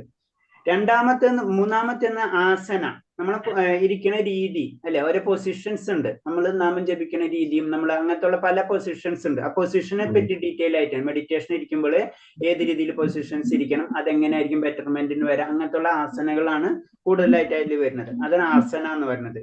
പിന്നെ വരുന്നതാണ് പ്രാണായാമം. പ്രാണായാമം എന്ന് പറയുമ്പോൾ നമുക്കറിയാതെ ഏതാണ്? ശ്വസനത്തെ, നമ്മളെ ശ്വസനത്തെ നിയന്ത്രിക്കണ പ്രക്രിയ, അതിന്റെ ബ്രീത്ത് കൺട്രോൾ, അതാണ് പ്രാണായാമത്തിൽ വരുന്നത്. പിന്നെ പ്രത്യാഹാരം എന്ന് പറയുമ്പോൾ നമ്മൾ ഇന്ദ്രിയങ്ങളെ നിയന്ത്രിക്കണാണ്. നമ്മൾ ഇന്ദ്രിയങ്ങളെ നിയന്ത്രിക്കുക, അതാണ് പ്രത്യാഹാരം എന്നുള്ള അവസ്ഥയിലേക്ക് വരുന്നത്. പിന്നെ അടുത്തത് വരുന്നതാണ് ധാരണ. ധാരണ എന്ന് പറഞ്ഞു കഴിഞ്ഞാല് കോൺസെൻട്രേഷൻ, നമ്മൾ വളരെ കോൺസെൻട്രേറ്റ് ചെയ്തിരിക്കുക. അത് ആ അവസ്ഥയിലാണ് നമ്മൾ എന്താണ് ഒരു സ്ഥലത്ത് വിജയനായമായിട്ടൊക്കെ ചെന്നിരുന്ന് ആ കോൺസെൻട്രേഷൻ കിട്ടാൻ വേണ്ടിയിട്ടുള്ള, അതിനാണ് ധാരണ എന്ന് പറയുന്നത്. പിന്നെ വരുന്നതാണ് ധ്യാനം. ധ്യാനം എന്ന് പറയുമ്പോൾ എന്താണ്? അത് ഡീപ്പ് കോൺസെൻട്രേഷൻ ആണ്. കുറച്ചും കൂടെ വളരെ ഭക്തിയോടുകൂടി നമ്മൾ എന്താണ് നിരന്തരം പരിശീലിച്ചു കൊണ്ടിരിക്കണം. ആ ദൃഢനിശ്ചയത്തോടു കൂടി ചെയ്യുമ്പോൾ അതിനെ നമ്മൾ ധ്യാനം എന്ന് പറയും. അത് കഴിഞ്ഞ് ലാസ്റ്റ് വരുന്നതാണ് സമാധി. സമാധി എന്ന് പറയുമ്പോൾ എന്താണ്? നമ്മ കണ്ണടച്ചാലും കണ്ണ് തുറന്നാലും ഭഗവാനെ കാണുന്ന ഒരവസ്ഥ. ആ ഒരു അവസ്ഥയിലാണ് നമ്മള് സമാധി എന്ന് പറയുന്നത്. ക്ലിയർ ആയില്ലേ? ആസന, പ്രാണായാമ, പ്രത്യാഹാര, ധാരണ, ധ്യാനം, സമാധി, ഇങ്ങനെ 8 അവസ്ഥകളുണ്ട്. ഇത് തന്നെയാണ് നമ്മളിപ്പോ 6-ാം അധ്യായത്തിലും ധ്യാനയോഗം പഠിക്കാൻ പോകുന്നത്.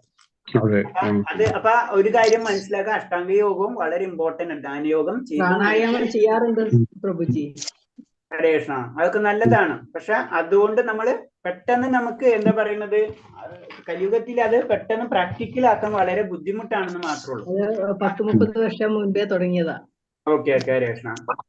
അപ്പൊ അതില് അധ്യായം 6-ല് ധ്യാനയോഗം തന്നെ ഭഗവാൻ തന്നെ എന്താ ചെയ്തിട്ടുള്ള ഒരു അധ്യായം തന്നെ അതിനെ മാറ്റി വെച്ചിരിക്കുകയാണ്. നമുക്ക് ധ്യാനയോഗത്തിന്, ധ്യാനത്തിൽ കൂടിയും അഷ്ടാംഗയോഗ മാർഗത്തിൽ കൂടിയും ഒക്കെ നമുക്ക് എന്താണ് ഭഗവത് സാക്ഷാത്കാരം ചെയ്യാൻ കഴിയും എന്നാ പറയുന്നത്. പക്ഷെ അതെന്താണ്? ബുദ്ധിമുട്ടാണ്. ഓക്കെ, സന്തോഷം പ്രഭുജി. ഹരേ കൃഷ്ണ. ശരി ഓക്കെ, ഹരേ കൃഷ്ണ. ഹരേ കൃഷ്ണ. ഇനി നമുക്ക് 6-ാം അധ്യായത്തിലേക്ക് കിടക്കാം. 6-ാം അധ്യായത്തിൽ പറയുന്നത് ധ്യാനയോഗം. ധ്യാനയോഗത്തില് ഭഗവാൻ തന്നെ ആദ്യം ഭഗവാന്റെ പറയുന്ന ശ്ലോകമാണ് ശ്രീ ഭഗവാനുവാച അനാശ്രിത കർമ്മ ബലം കാര്യം കർമ്മ കരോതി സന്യാസി ച യോഗ്യം ച നിരഗ്ന ചാക്രിയാം. ശ്രീ ഭഗവാൻ പറഞ്ഞു, കർമ്മത്തിന്റെ ബലത്തിൽ ആസക്തി ഇല്ലാതെ ധാർമ്മിക ബാധ്യത എന്ന നിലയിൽ കർമ്മം ചെയ്യുന്ന ആളാണ് സന്യാസി. അയാളാണ് യഥാർത്ഥ യോഗിയും, അല്ലാതെ അഗ്നിഹോത്രം ഉപേക്ഷിച്ചവനോ കടമ നിർവഹിക്കാത്തവനോ അല്ല. അപ്പൊ അതിൽ ക്ലിയർ ആയിട്ട് പറയും എന്താണ് സന്യാസി എന്ന് പറഞ്ഞു തരാണ് നമുക്ക്. സന്യാസി എന്ന് പറയുമ്പോ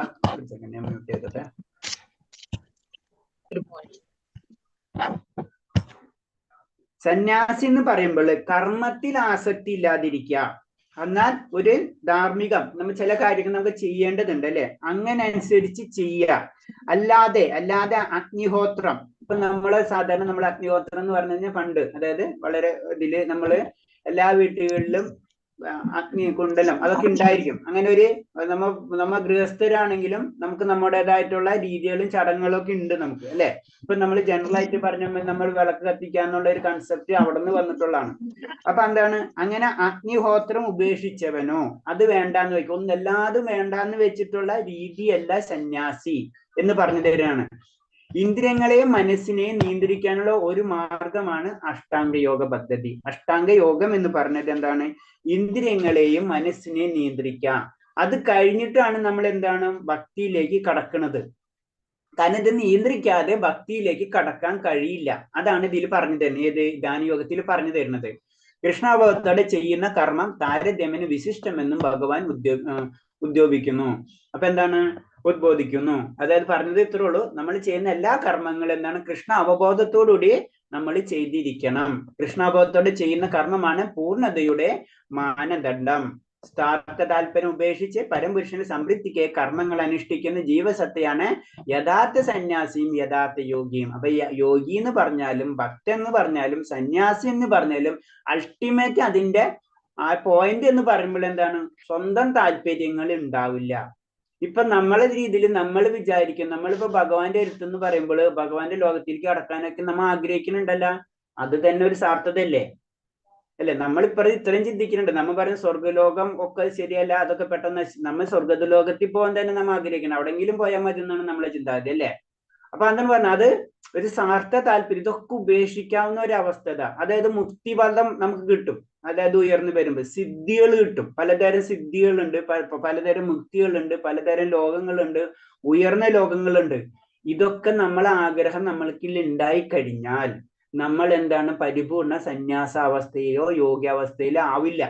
അതാണ് പറയുന്നത്, ഇതൊക്കെ വേണ്ടാന്ന് വെക്കണം. നമ്മൾ സാർത്ഥത എന്ന് ചിന്തിക്കുമ്പോൾ ഭൗതികത സാർത്ഥത അല്ല, ഭൗതികമായിട്ടുള്ള സാർത്ഥതനെ പറ്റിയാണ് നമ്മൾ ചിന്തിക്കുന്നത്. അതല്ല, ആത്മീയമായിട്ട് നടന്നാൽ അതും സാർത്ഥതയാണ്. അതാണ് അതിന്റെ പ്രത്യേകത. അതും വിടണം, എന്നാലേ ആ പ്രേമഭക്തിയിലേക്ക് നമുക്ക് കടക്കാൻ പറ്റുള്ളൂ. അതാണ് ഇതിന് കുറേ സ്റ്റെപ്പ്. അതാണ് ഈ ആത്മീയതയിൽ തന്നെ പല സ്റ്റെപ്പുകൾ ഉണ്ടെന്ന് പറഞ്ഞതിന്റെ കാരണം അതാണ്. കൃഷ്ണഭക്തോടെ പ്രവർത്തിക്കുന്നവനാടെ സ്വാർത്ഥദേശമില്ലാതെ പരിപൂർണന് കൃഷ്ണന് വേണ്ടി കർത്തവ്യം നിറവേറ്റുന്നു, സ്വന്തം തൃപ്തിക്കായല്ല. അപ്പൊ അതിന് പറയാം, നമ്മളെ തൃപ്തിക്കായിട്ടൊന്നും ചെയ്യില്ല. ഇപ്പൊ നമ്മൾ ആദ്യം ജനറൽ ആയിട്ട് നമ്മൾ പറയും ഭഗവാന് നിവേദ്യം സമർപ്പിക്കണം അല്ലെ. ഭഗവാന് നമ്മൾ നിവേദ്യം സമർപ്പിക്കുന്ന സമയത്ത് അതെന്താണ്, ലാസ്റ്റ് നമ്മൾ അതെടുത്ത് ഉപയോഗിക്കണം അല്ലെ. ജനറൽ ആയിട്ട് നമ്മൾ ഉപയോഗിക്കണം, പ്രസാദം ഓക്കെ. പക്ഷെ അത് ഭഗവാന് വേണ്ടി മാത്രം അങ്ങനത്തെ ഒരു ചിന്താഗതി വരാം. അതെന്ന് പറഞ്ഞാൽ അങ്ങനെ ആയിരിക്കണം നമ്മളെ കർത്തവ്യങ്ങൾ നിറവേറ്റേണ്ടത്, ഭഗവാന് വേണ്ടി ചെയ്യുന്നു. അങ്ങനെ ഒരു അവസ്ഥയിലേക്ക് എത്തുമ്പോഴാണ് അത് പരിപൂർണത, സന്യാസി അല്ലെങ്കിൽ യോഗി അല്ലെങ്കിൽ ഭക്തി എന്നല്ലെങ്കിൽ ഭക്തൻ എന്നൊക്കെ പറയുന്നത്. കാരണം ഇതെന്ന് പറഞ്ഞത്, ഈ ധ്യാനയോഗം എന്ന് പറഞ്ഞത് എന്താണ്, വളരെ പ്രയാസമേറിയതാണ്, കലിയുഗത്തിൽ പ്രയാസമേറിയ പ്രക്രിയയാണ്. അതുകൊണ്ട് അഷ്ടാംഗ യോഗചര്യ ഈ അധ്യായത്തിൽ പ്രതിപാദിക്കുന്നുണ്ടെങ്കിലും കർമ്മയോഗം കൃഷ്ണാബോധം ചെയ്യുന്ന കർമ്മം താരതമ്യേന വിശിഷ്ടമെന്ന് ഭഗവാൻ ഉദ്ബോധിക്കുന്നു. ശരിയാണ്, അഷ്ടാംഗയോഗം ഉണ്ട്, അത് നല്ലത് തന്നെയാണ്. അതിലൂടെ ഭഗവാനായിട്ട് കണക്ട് ചെയ്യാം. അതിനെ പറ്റിയുള്ള കാര്യങ്ങൾ ഈ അധ്യായത്തിൽ പറഞ്ഞു തരുന്നുണ്ട്. പക്ഷെ എന്താണ്, ഈ കലിയുഗത്തിൽ വളരെ പ്രയാസമേറിയതാണ്. പറ്റില്ല എന്ന് പറഞ്ഞില്ല, എല്ലാതും പറയുന്നത് പ്രയാസമേറിയതാണ്. അപ്പൊ അതാണ് കൂടുതൽ ഈ അധ്യായത്തിൽ പറഞ്ഞു തരുന്നത്. ഓക്കെ, രണ്ടാമത്തെ ശ്ലോകത്തിൽ പറയുന്നത് യം സന്യാസമിതി പ്രാഹുർ യോഗം തവിദ്ധി പാണ്ഡവ ന സങ്കൽപ്പോ യോഗി ഭവതി കശ്ചന. പരിത്യാഗം എന്ന് പറയുന്നത് യോഗം തന്നെയാണെന്ന് നീ അറിയണം. യോഗം എന്നാൽ പരംപുരുഷനായിട്ടുള്ള ബന്ധം സ്ഥാപിക്കുക എന്നതാണ്. പാണ്ഡുപുത്ര, ഇന്ദ്രിയ സുഖങ്ങളിലുള്ള കൃഷ്ണയെ ഉപേക്ഷിക്കാതെ ആർക്കും ഒരിക്കലും യോഗിയാവാനാവില്ല. അപ്പൊ ഇത് പറയണെന്ന് വെച്ച് കഴിഞ്ഞാല് നമ്മള് ഭക്തിയിലേക്ക് കടക്കണം. ഭക്തി എന്ന് പറയുമ്പോൾ ഇൻഡയറക്റ്റ് ആയിട്ട് പരിത്യാഗം തന്നെയാണ്. നമുക്ക് ഒന്നും വേണ്ടാത്ത അവസ്ഥ, എല്ലാത്തിനും പരിച്ഛേദിക്കുക, അത് പറഞ്ഞു. അപ്പൊ അതാണ് പറഞ്ഞ പരിത്യാഗം എന്നത് യോഗം തന്നെയാണ്. യോഗം എന്ന് പറഞ്ഞത് എന്താണ്, പരമപുരുഷനായിട്ട് ബന്ധം. ഇപ്പൊ നമ്മൾ യോഗ, ഇപ്പൊ അവിടെ യോഗം ചേർന്ന് ഇവിടെ യോഗം ചേർന്ന് നമ്മൾ ജനറൽ ആയിട്ട് പറയും അല്ലെ. ആ യോഗം എന്ന് പറയുന്നത് ഒരു സമ്മേളനമാണ്, അല്ലെ, ഒരു കണക്ഷനാണ്. അതെന്താണ്? ഭഗവാനായിട്ട് കണക്ട് ചെയ്യുക. അത് യോഗം എന്നാൽ പരപുരുഷനായിട്ട് ബന്ധം സ്ഥാപിക്കുക. പരിത്യാഗം എന്ന് പറയുന്നത് യോഗം തന്നെയാണ്. പരിത്യാഗം എന്ന് പറയുന്നത് യോഗം എന്ന് പറഞ്ഞ് പരിത്യജിക്കുന്ന എന്തിനാണ്? നമ്മൾ എല്ലാവരും വേണ്ടാന്ന് വെക്കുന്ന എന്തിനാണ്? ഭഗവാന് വേണ്ടിയാണ്. അവിടെ പ്രാർത്ഥന അത് യോഗം എന്ന് പറയുന്നത്. യോഗം എന്നാൽ പരപുരുഷനുമായിട്ട് ബന്ധം സ്ഥാപിക്കുക എന്നതാണ്. ജീവാത്മാവ് എന്ന നിലയിൽ തന്റെ മൂല്യ സ്വരൂപത്വം എന്നറിയുകയും അതിനനുസരിച്ച് പ്രവർത്തിക്കുകയും ചെയ്യുന്നതാണ് സന്യാസ യോഗം. ജീവാത്മാവ് ഞാൻ എന്താണെന്ന് എനിക്ക് മനസ്സിലാവുന്ന ഒരു അവസ്ഥ, അതിനനുസരിച്ച് നമ്മൾ പ്രവർത്തിക്കുക, അതാണ് സന്യാസം, അതാണ് സന്യാസ യോഗം എന്ന് പറഞ്ഞത്. കൃഷ്ണബോധമുള്ള ഒരാൾക്ക് കൃഷ്ണനുമായി കൊണ്ടുള്ള പ്രവർത്തനങ്ങളല്ലാതെ മറ്റൊന്നിലും തന്റെ ഇന്ദ്രിയങ്ങളെ വ്യാപരിപ്പിക്കാൻ സന്ദർഭം ഉണ്ടാകില്ല. അപ്പൊ നമ്മിത് പറഞ്ഞിട്ടുള്ളതാണ്. കുറച്ചായിട്ട് ഇൻഡയറക്റ്റ് ആയിട്ട് പല കണക്ഷൻ വരുന്നെന്ന് മാത്രമേ ഉള്ളൂ. കാരണം എന്താണ്? കൃഷ്ണബോധമുള്ളവർക്ക് എന്താണ്? വേറെ ചിന്ത അവർക്ക് ഉണ്ടാവില്ല എന്നാ പറയുന്നത്. കൃഷ്ണബോധമുള്ള ഒരാൾ ഒരേ സമയം തന്നെ സന്യാസിയും യോഗിയുമാണ്. കാരണം സന്യാസി എന്ന് പറയുമ്പോൾ എന്താണ്? എല്ലാതും എന്റെ ഞാൻ എന്താണെന്ന് മനസ്സിലാക്കി, എന്റെ മൂല്യസ്വരൂപം മനസ്സിലാക്കി അതിനനുസരിച്ച് പ്രവർത്തിക്കുന്ന വ്യക്തിയാണ് സന്യാസി. യോഗി എന്ന് പറയുമ്പോൾ എന്താണ്? എല്ലാതും വേണ്ടാന്ന് വെക്കണം, അല്ലെ, അല്ലാണ്ട് വേണ്ട പരിത്യാഗമാണ് ചെയ്യുന്നത്, അല്ലെ. അപ്പൊ ഇൻഡയറക്റ്റ് ആയിട്ട് രണ്ടും ഒന്നായിട്ട് മാറാണ്. കൃഷ്ണബോധം ആർന്ന മനുഷ്യന് സുഖഭോഗങ്ങൾക്കുള്ള ആഗ്രഹം ഉണ്ടാകില്ല. അയാൾ എപ്പോഴും ഭഗവത് പ്രീണത്തിൽ മുഴുകിയിരിക്കും. അപ്പൊ കൃഷ്ണബോധം എന്ന് പറഞ്ഞു, അതാണ് നമ്മളെല്ലാവരും ഭക്തന്മാരാണ്, ഒക്കെയാണ്. പക്ഷെ എന്താണ്? ഭക്തന്മാരെ പല ലെവലിലായിരിക്കും. നമ്മൾ ഭക്തയെ പരിശീലിക്കണം എന്ന് പറയുന്നത്. അങ്ങനെ പരിശീലിച്ചു കൊണ്ടാൽ മാത്രമേ നമ്മൾ മുഴുവനായിട്ട് പ്രേമബന്ധത്തിലേക്ക് നമുക്ക് കടക്കാൻ കഴിയുള്ളൂ. കാരണം നമുക്ക് അങ്ങനെ ആ പ്രേമബന്ധത്തിൽ കടക്കുന്നത് വരെയും നമുക്ക് ആഗ്രഹങ്ങൾ ഉണ്ടാവും. അവിടെയാണ് പ്രോബ്ലം. അപ്പൊ അത് കൃഷ്ണാവബോധം എന്ന് പറഞ്ഞു കഴിഞ്ഞാൽ പിന്നെ ഭൗതിക സുഖഭോഗങ്ങൾ ഉണ്ടാവില്ല, ആഗ്രഹങ്ങളേ ഉണ്ടാവില്ല ആ വ്യക്തിക്ക്. ആ അവസ്ഥ അതാണ് ഇൻഡയറക്റ്റ് ആയിട്ട് പരിത്യാഗം കൊണ്ട് ഉദ്ദേശിക്കുന്നത്.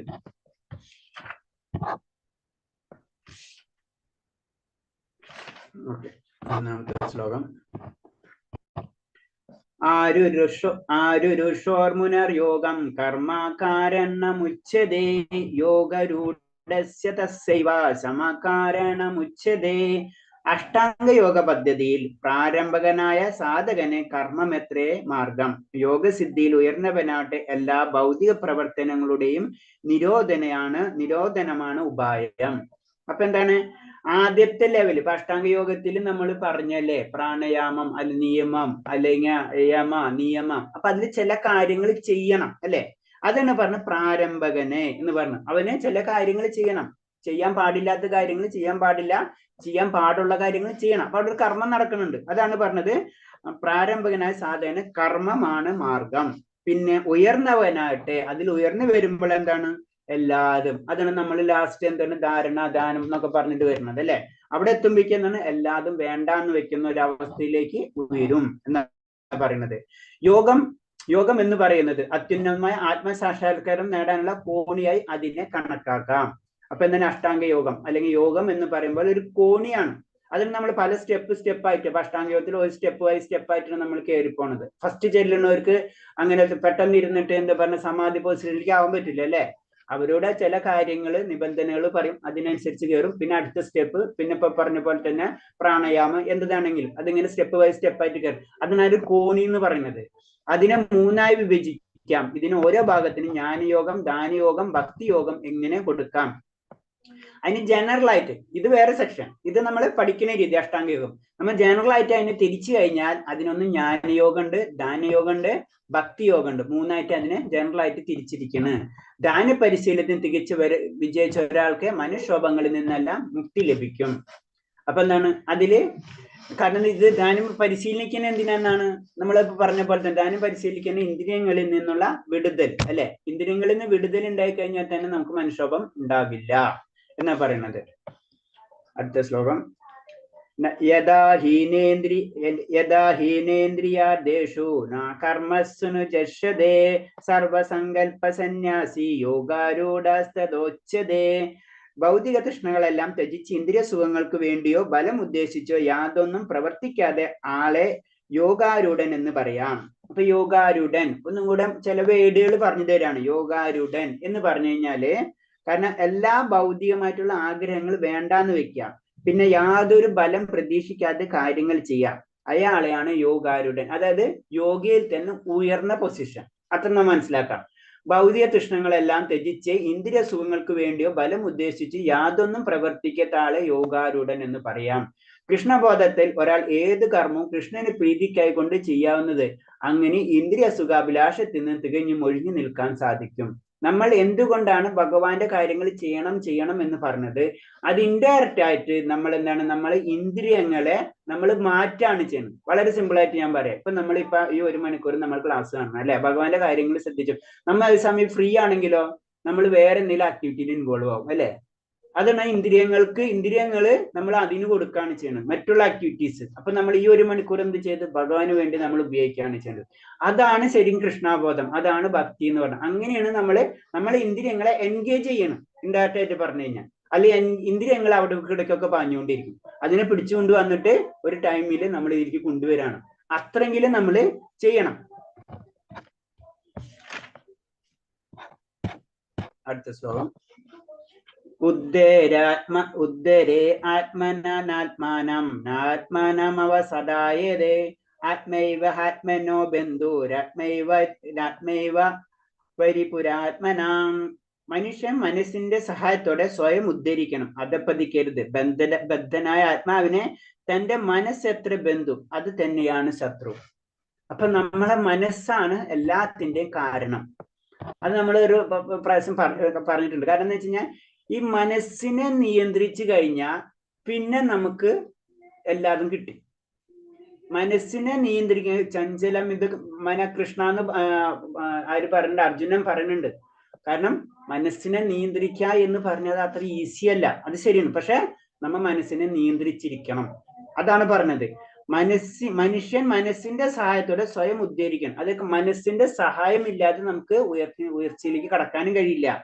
ബദ്ധനായ ആത്മാവിനെ തന്റെ മനസ്സെത്ര ബന്ധു, കാരണം നമ്മളെ ബന്ധിച്ചിരിക്കണ്. അപ്പൊ ഒരു സുഹൃത്ത് എന്ന പോലെയാണ് നമ്മൾ ആരെ കാണേണ്ടത്? നമ്മളെ മനസ്സിനെ കാണേണ്ടത്. ആ സുഹൃത്തില്ലാതെ നമുക്ക് ഈ ബന്ധനം അഴിക്കാൻ പറ്റില്ല. നമ്മളൊരു വേറെ വ്യക്തിയായിട്ട് നമുക്ക് കണക്കൂട്ടിയാൽ മതി മനസ്സിനെ. ആ മനസ്സ് നമ്മൾ പറയുന്ന അനുസരിച്ച് മനസ്സ് ചെയ്യാൻ തുടങ്ങണം. ഇപ്പൊ മനസ്സ് പറഞ്ഞ അനുസരിച്ച് നമ്മൾ ചെയ്യണത്. അങ്ങനെ ആവരുത് എന്നാ പറയുന്നത്.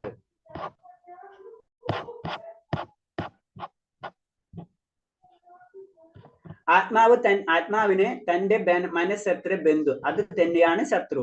ബദ്ധനായ ആത്മാവിന് അജ്ഞാനത്തിന്റെ ചെളിക്കുണ്ടിൽ കയറ്റുന്നതിന് ഉതകുന്ന പരിശീലനം മനസ്സിന് നൽകണം. അപ്പൊ ആത്മാവ് ചെളിക്കുണ്ടിലാണ് കിടക്കുന്നത്. ഈ ചെളിക്കുണ്ടിൽ ആത്മാവിന് ഒറ്റയ്ക്ക് വരാൻ പറ്റില്ല. ആത്മാവിന് ആരെ സഹായം വേണം? മനസ്സിന്റെ സഹായം വേണം. അപ്പൊ മനസ്സിനെയാണ് നമുക്ക് പരിശീലനം കൊടുക്കേണ്ടത്. അതാണ് പറയുന്നത്. മനസ്സിനെ പരിശീലിച്ചു കഴിഞ്ഞാൽ ഈ മനസ്സ് ഉപയോഗിച്ചിട്ട് വേണം നമ്മൾ ആത്മാവിനെ ഉദ്ധരിക്കാൻ. അത് തന്നെയാണ് ശരീരം കൊണ്ട് നമ്മൾ ചെയ്യുന്നത്. അപ്പൊ അഷ്ടാംഗ യോഗം എന്ന് പറഞ്ഞത് ശരീരവും കൂടെ വേണം നമുക്ക്. അതിന് ശരീരത്തിനെ നമ്മൾ ആ പരിശീലന ഘട്ടത്തിൽ കൂടെ നമ്മൾ കൊണ്ടുപോകണത്, പ്രാണായാമം ചെയ്യണതും ആസനകൾ ചെയ്യണതൊക്കെ അതിനു വേണ്ടിയാണ്. ഇതൊക്കെ എന്തിനാ? അൾട്ടിമേറ്റ് എന്താണ്? നമ്മളെ ആത്മാവിനെ ഉയർത്തുന്നതിന് വേണ്ടി, ബന്ധനത്തിൽ നിന്ന് മാറ്റുന്നതിന് വേണ്ടിയാണ്. വിഷയങ്ങളാൽ എത്രമാത്രം ആകർഷണാകുന്നുവോ അത്രമാത്രം ഒരാൾ ഭൗതികാവസ്ഥയിൽ കുടുങ്ങിപ്പോകും. കൃഷ്ണബലത്തിൽ സദാ മനസ്സുറപ്പിക്കാൻ ഈ ബന്ധനത്തിൽ നിന്ന് മുക്തി നേടാനുള്ള ഉത്തമ മാർഗം. അപ്പൊ എന്താ പറയുന്നത് വെച്ച് കഴിഞ്ഞാല് നമ്മള് ഈ ഭൗതിക അവസ്ഥ എന്ന് പറഞ്ഞത് നമ്മളെ ഇങ്ങനെ ആകർഷിച്ചു കൊണ്ടേയിരിക്കും. അതാണ് അതിന്റെ പ്രത്യേകത. അപ്പൊ കൂടുതൽ അത് നമ്മൾ ശ്രദ്ധിക്കണം എന്നാ പറയുന്നത്. നമ്മൾ കൂടുതൽ ആകർഷണത്തിൽ പോയി കഴിഞ്ഞാൽ വീണ്ടും കുടുക്കത്തിന്റെ ഉള്ളിൽ കുടുങ്ങിക്കൊണ്ടിരിക്കുന്ന പറയുന്നത്. അപ്പൊ കൃഷ്ണബോധത്തിൽ സദാ മനസ്സുറപ്പിക്കുകയാണ് ഈ ബന്ധനത്തിൽ നിന്നുള്ള മുക്തി നേടാനുള്ള മാർഗം. മനുഷ്യബന്ധനത്തിനും മോചനത്തിനും മനസ്സ് തന്നെയാണ് കാരണം. വിഷയാസക്തമാവുമ്പോൾ ബന്ധനത്തിനും വിഷയങ്ങളിൽ നിന്ന് വേർപെട്ടാൽ മുക്തിയും അത് ഹേതുവാകുന്നു. അപ്പൊ എന്താണ്? മനസ്സ് തന്നെയാണ് ഇതിനെല്ലാത്തിനും കാരണം. നമ്മൾ എന്താണ്? വിഷയങ്ങളുടെ പിറകെ പോയി കഴിഞ്ഞാൽ, ആഗ്രഹങ്ങളുടെ പിറകെ പോയി കഴിഞ്ഞാൽ അത് ബന്ധനത്തിന് കാരണമാവും. അതിൽ നിന്ന് തിരിച്ചു വിട്ടു കഴിഞ്ഞാൽ, വിഷയങ്ങളിൽ നിന്ന് വേർപെട്ട് കഴിഞ്ഞാൽ മുക്തിക്ക് ഹേതുവായി മാറും. അപ്പൊ മനസ്സിനെ നിയന്ത്രിക്കാൻ പഠിക്കുക. അതാണ് ധ്യാനയോഗം, അതാണ് അഷ്ടാംഗയോഗം. ഓക്കെ, 6ാമത്തെ ശ്ലോകം. ബന്ധുരാത്മന്ന അല്ലേ, ഇത് വായിച്ചല്ലേ? ഓക്കെ, അതിൽ കൂടെ തന്നെ ഉള്ളതാണ്, ഞാനത് വിട്ടുപോയി. ഓക്കെ. മനസ്സിനെ ജയിച്ചവന് മനസ്സ് തന്നെയാണ് ഉത്തമ സുഹൃത്ത്. അതിന് കഴിയാത്തവനാവട്ടെ മനസ്സ് പരമശത്രുവുമായിരിക്കും. അപ്പൊ നമ്മ മനസ്സിനെ വിജയിക്കണം അല്ലെ. മനസ്സ് നമ്മ പറയണായിരിക്കണം. ഞാനാണ് യജമാനൻ, മനസ്സല്ല യജമാനൻ. മനുഷ്യധർമ്മം നിറവേറ്റുന്നതിൽ ഒരു ആത്മീയ മനുഷ്യധർമ്മം നിറവേറ്റുന്നതിൽ ഒരു ആത്മീയ സുഹൃത്താകാൻ വേണ്ടി മനസ്സിനെ നിയന്ത്രിക്കലാണ് അഷ്ടാംഗ യോഗചര്യയുടെ ഉദ്ദേശം. അപ്പൊ നമ്മുടെ മനുഷ്യധർമ്മം, നമുക്കൊരു ധർമ്മമുണ്ട് അല്ലെ? ധർമ്മം എന്ന് പറഞ്ഞു കഴിഞ്ഞാൽ ആത്മസാക്ഷാത്കാരമാണ്. അത് നിറവേറ്റാൻ വേണ്ടി നമുക്ക് ഒറ്റയ്ക്ക് ചെയ്യാൻ പറ്റില്ലേ ഈ ഭൗതിക ലോകത്ത്. അപ്പൊ അതിന് നമുക്കൊരു സഹായി വേണം. അതാണ് മനസ്സ്. ആ മനസ്സിനെ നിയന്ത്രിക്കാൻ നമുക്ക് പഠിക്കണം. അതാണ് അഷ്ടാംഗ യോഗം. മനോനിയന്ത്രണമില്ലാതെ യോഗാഭ്യാസം ബാഹ്യ പ്രകടനത്തിന് മാത്രമാകിയാൽ സമയം പാഴാക്കലല്ലാതെ മറ്റൊന്നുമില്ല. അപ്പൊ മനോനിയന്ത്രണം ആണ് അതിന്റെ അൾട്ടിമേറ്റ് ലക്ഷ്യം. അതില്ലാതെ അതിലെന്തൊക്കെ കാണിച്ചാലും അത് വെറും സമയം പാഴാക്കലാണെന്ന് പറയുന്നത്. അവിടേക്ക് നമ്മൾ എത്തണം. ഹൃദയസ്ഥനായ പരമാത്മാവിനെ കണ്ടെത്താനും അവിടുത്തെ അജ്ഞാനാശ്രിതം പ്രവർത്തിക്കാനും കളമൊരുക്കൽ എത്ര ശരിയായ യോഗാനുഷ്ഠാനം. യോഗാനുഷ്ഠാനം എന്ന് പറഞ്ഞു കഴിഞ്ഞാൽ നമ്മളെ ഹൃദയത്തിലുള്ള പരമാത്മാവിനെ അല്ലെ, ഹൃദയസ്ഥയിൽ നമുക്ക് 2 ആത്മാക്കളുണ്ടെന്ന് അറിയാം. ജീവാത്മാവുണ്ട്, പരമാത്മാവുണ്ട്. ഈ ജീവാത്മാവിനെയും പരമാത്മാവിനെയും കാണാം. അതിന് കളമൊരുക്കലാണ്. അതെങ്ങനെ കാണാം? ആ രീതി അത് നമുക്ക് നേരിട്ട് കാണാൻ പറ്റില്ല അല്ലെ? കണ്ണോട് നമുക്ക് നമ്മളെ ആത്മാവിനെ കാണാൻ പറ്റില്ല. അപ്പൊ അതിനു വേണ്ടിയുള്ള രീതിയാണ് ശരിക്കും അഷ്ടാംഗ യോഗം എന്ന് പറയുന്നത്.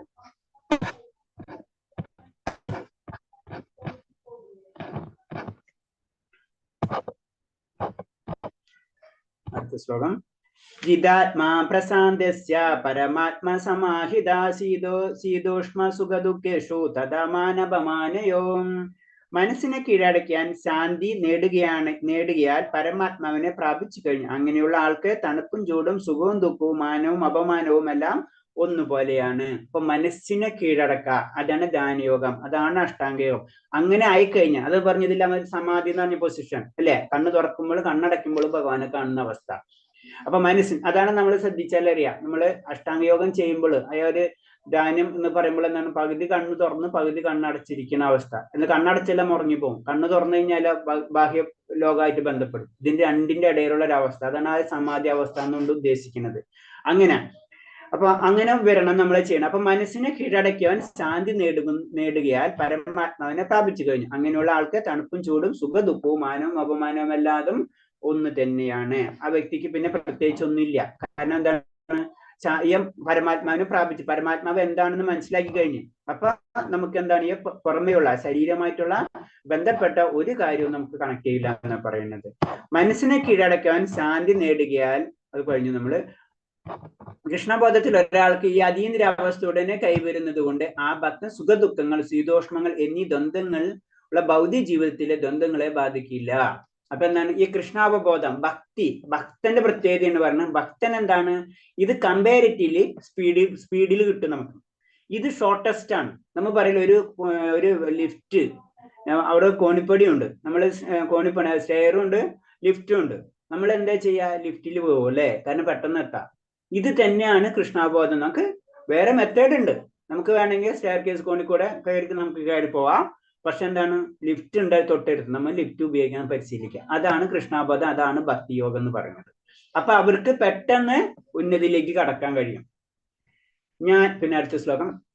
ജ്ഞാന വിജ്ഞാന ത്രിതാത്മാ കുടോസ്ഥ വിജതേന്ദ്രിയ യുക്തോ ഇതുച്യതേ യോഗി സമലോഷ്ടാസ കാഞ്ചനം. ജ്ഞാനം കൊണ്ടും സാക്ഷാത്കാരം കൊണ്ടും തികച്ചും ഒരു സംതൃപ്തന ഒരാളെ ആത്മസാക്ഷാത്കാരനിഷ്ഠനായ യോഗി എന്ന് പറയാം.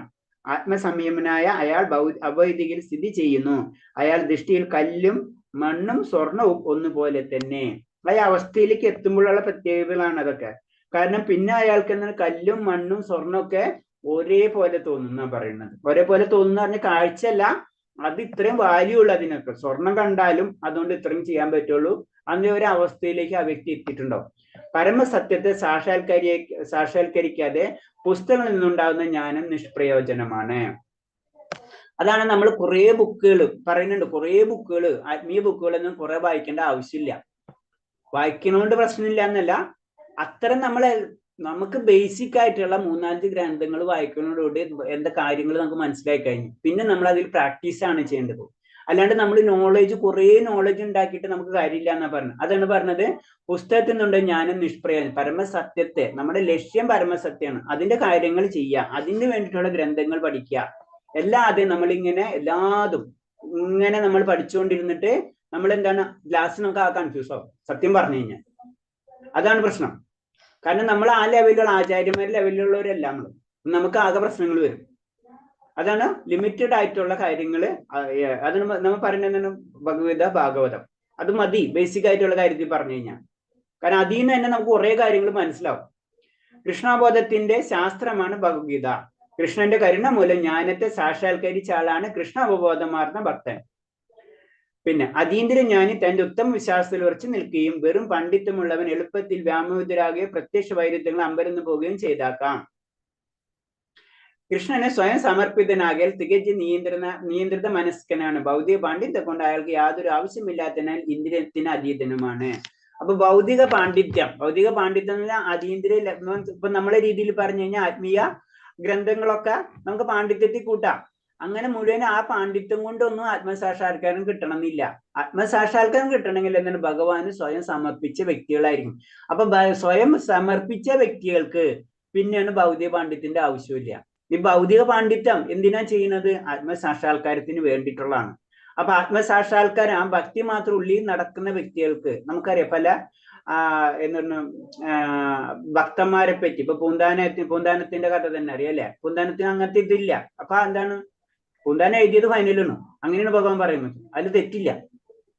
അപ്പൊ അത് ഭക്തിയാണ്, അല്ല പാണ്ഡിത്യം അല്ല ഇമ്പോർട്ടൻസ്. പാണ്ഡിത്യം എന്തിനു ഉപയോഗിക്കുന്നതാണ്? ഭക്തിക്ക് വേണ്ടി നമ്മൾ ഉപയോഗിക്കാൻ വേണ്ടിയിട്ടുള്ളതാണ്. നമ്മളെ ഗ്രന്ഥങ്ങൾ മുഴുവനും നമുക്കൊരു മാർഗം, അത് നമ്മൾ ഗുരു സാധു ശാസ്ത്ര എന്ന് പറയുന്നത്. അപ്പൊ ശാസ്ത്രങ്ങള് മാത്രം പഠിച്ചത് കൊണ്ട് നമുക്ക് ആത്മസാക്ഷാത്കാരം ലഭിക്കണമെന്നില്ല എന്നാ പറയുന്നത്. ഹരേ കൃഷ്ണ. നമുക്ക് നിർത്താം. ഇത്തരം പറഞ്ഞ് ഞാനൊന്ന് ജസ്റ്റ് ഒന്ന് സമ്മറി പറയാം. ധ്യാനയോഗം എന്ന് പറയുമ്പോൾ എന്താണ്? കാരണം മെഡിറ്റേഷൻ നമ്മളെ സാധാരണ രീതിയിൽ പറഞ്ഞു കഴിഞ്ഞാൽ അതുകൊണ്ട് ഉദ്ദേശിക്കുന്നത് എന്താണ്? ശരിക്കും വിരക്തിയാണ്. നമ്മളെ മനസ്സിനെ നിയന്ത്രിക്കാം. അതാണ് ധ്യാനയോഗം കൊണ്ട് ബേസിക് ആയിട്ട് പറഞ്ഞു തരുന്നത്. അപ്പൊ ആ മനസ്സിനെ നിയന്ത്രിക്കുന്ന അവസ്ഥയിൽ എത്തുമ്പോഴുള്ള കാര്യങ്ങളാണ് പറഞ്ഞത്. കർമ്മത്തിന്റെ ബലത്തിൽ ആസക്തി ഇല്ലാതെ ധാർമ്മിക ബാധ്യത എന്ന നിലയിൽ കർമ്മം ചെയ്യുന്ന ആളാണ് സന്യാസി. സന്യാസിനെ പറ്റി പറയുന്നതാണ്. സന്യാസി എന്ന് പറഞ്ഞു കഴിഞ്ഞാൽ എന്താണ്? കർമ്മത്തിൽ ആസക്തി ഉണ്ടാകാൻ പാടില്ല. നമ്മൾ ചെയ്യുമ്പോൾ അതെനിക്ക് കിട്ടിയല്ലോ, അതിങ്ങനെ ചെയ്യാലോ എന്നുള്ള ചിന്താഗതി ഉണ്ടാവില്ല. പക്ഷെ നമ്മൾ കർമ്മം ചെയ്യണം. നമ്മുടെ ശരീരം നിലനിർത്തണമെങ്കിലും ചില കാര്യങ്ങൾ ചെയ്തേ പറ്റും. അതേ രീതിയിൽ അതിന്റെ അപ്പുറത്തേക്ക് കടക്കാതിരിക്കുക. അല്ലാതെ നമ്മള് അഗ്നിഹോത്രം അത് പറയുന്ന മറ്റുള്ള കാര്യങ്ങൾ എല്ലാതും വേണ്ടാന്ന് വെക്കുക, അത് സന്യാസമല്ല. അത് അർജുനനോട് ആദ്യം തന്നെ ഭഗവാൻ പറയാനുള്ള കാര്യമാണ്. പിന്നെ പരിത്യാഗം പറയുന്നത് യോഗം തന്നെയാണ്, നീ അറിയുക. അപ്പൊ പരിത്യാഗം എന്ന് പറഞ്ഞ യോഗം തന്നെയാണ്. എന്നാൽ പരമപുരുഷനെ ബന്ധം സ്ഥാപിക്കുന്ന എന്നതാണ്. അപ്പൊ പരിത്യാഗം എന്ന് പറഞ്ഞത് യോഗമാണ്. കാരണം അടുത്ത സ്റ്റെപ്പിലേക്കുള്ള യാത്രയാണ്. അല്ലാണ്ട് വെറുതെ പരിത്യാഗം ചെയ്തിട്ട് കാര്യമില്ല. നമ്മൾ അടുത്ത സ്റ്റെപ്പിലേക്ക് വേണ്ടിയിട്ടാണ്. നമ്മൾ പറയില്ലേ, 1ാം ക്ലാസ്സിൽ പോകണമെങ്കിൽ 2ാം ക്ലാസ്സിലേക്ക് പോകാനാണ്, അല്ലാണ്ട് 1ാം ക്ലാസ്സിൽ ഇരിക്കാനല്ല. അതാണ് പറയുന്നത് അത്. അപ്പൊ അതിന് പറയുന്നത് നമ്മൾ ഇന്ദ്രിയങ്ങളെ നിയന്ത്രിക്കാതെ, നമ്മള് ഇന്ദ്രിയങ്ങൾ അത് ABCD പഠിക്കാതെ നമ്മൾ 1ാം ക്ലാസ്സിൽ പോയിട്ട് കാര്യമില്ല എന്ന് പറഞ്ഞ പോലെ ഇന്ദ്രിയ സുഖങ്ങളെ തൃഷ്ണയ്ക്ക് ഉപേക്ഷിക്കാതെ, ഇന്ദ്രിയങ്ങളെ നിയന്ത്രിക്കാതെയും ഭൗതികമായിട്ടുള്ള തൃഷ്ണ ഉപേക്ഷിക്കാതെയും നമുക്കൊരിക്കലും യോഗ്യാവാൻ കഴിയില്ല. അപ്പൊ യോഗ്യ ആവാനുള്ള പരിശീലനങ്ങളാണ് ധ്യാനയോഗ ആയാലും അഷ്ടാംഗ യോഗ ആണെങ്കിലും ഭക്തിയോഗ ആണെങ്കിലും ഏത് ലെവലാണെങ്കിലും ഇതൊക്കെ ഒരു പരിശീലനം. അതിൽ ഏറ്റവും ഈസി ആയിട്ടുള്ള മെത്തേഡാണ് ഭക്തിയോഗം എന്ന് മാത്രം. പിന്നെ അത് അഷ്ടാംഗ യോഗം പഠിക്കുന്ന വ്യക്തികളാണെങ്കിലും 3ാമത്തെ ശ്ലോകത്തിൽ അതാണ് പറഞ്ഞത്, അവിടെയും കർമ്മം ചെയ്യേണ്ടതുണ്ട്. അവിടെ ആദ്യം ഞാൻ എല്ലാവരും പരിത്യജിക്കാനൊന്നും എനിക്ക് പറ്റില്ല. അവിടെ കർമ്മം ചെയ്തിട്ടാണ് അതിൽ നിന്ന് കർമ്മം ചെയ്ത് കർമ്മം ചെയ്യാത്ത എല്ലാവരും പരിത്യജിക്കുന്ന ഒരു അവസ്ഥയിലേക്ക് നമ്മൾ കടക്കാണ് ചെയ്യുന്നത്. അതാണ്. അപ്പൊ ആദ്യം സാധകന് കർമ്മം തന്നെയാണ്. പിന്നെ ഉയർന്നു കഴിഞ്ഞാൽ പിന്നെന്താണ്? ഭൗതിക പ്രവർത്തനത്തിന്റെ നിരോധനമായി കഴിഞ്ഞു. പിന്നെ അടുത്ത ആള് പിന്നെ യോഗാരൂഢൻ എന്ന് പറയുമ്പോൾ യോഗയിൽ കുറച്ചും കൂടി ഉയർന്ന ലെവലിലുള്ളത്, അതായത് പരുക്ക അവസ്ഥ എന്ന് പറയില്ലേ, അതെന്ന് പറഞ്ഞത്. അവിടെ എത്തുമ്പോഴേക്കും എന്താണ്? എല്ലാ ഭൗതിക തൃഷ്ണകളൊക്കെ നിയന്ത്രിച്ച് ഇന്ദ്രിയ സുഖങ്ങൾ വേണ്ടാന്ന് വെച്ച് അതിനുള്ള ബലമൊക്കെ ഉപേക്ഷിക്കാവുന്ന ഒരു അവസ്ഥയിൽ ആ വ്യക്തി എത്തിയിട്ടുണ്ടാവും.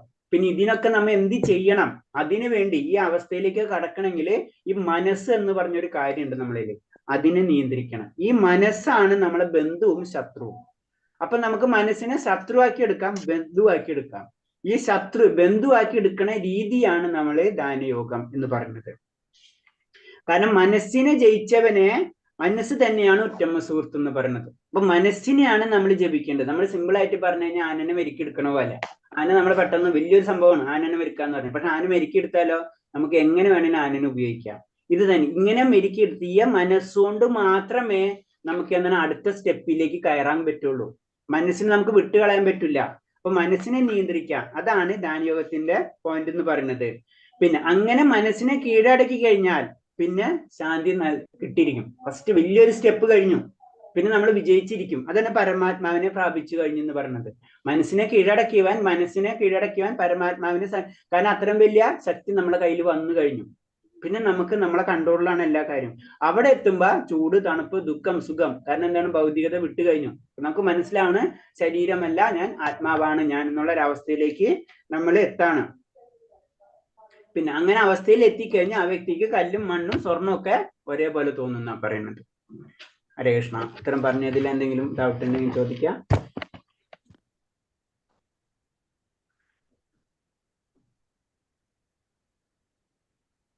ഹരേ കൃഷ്ണ.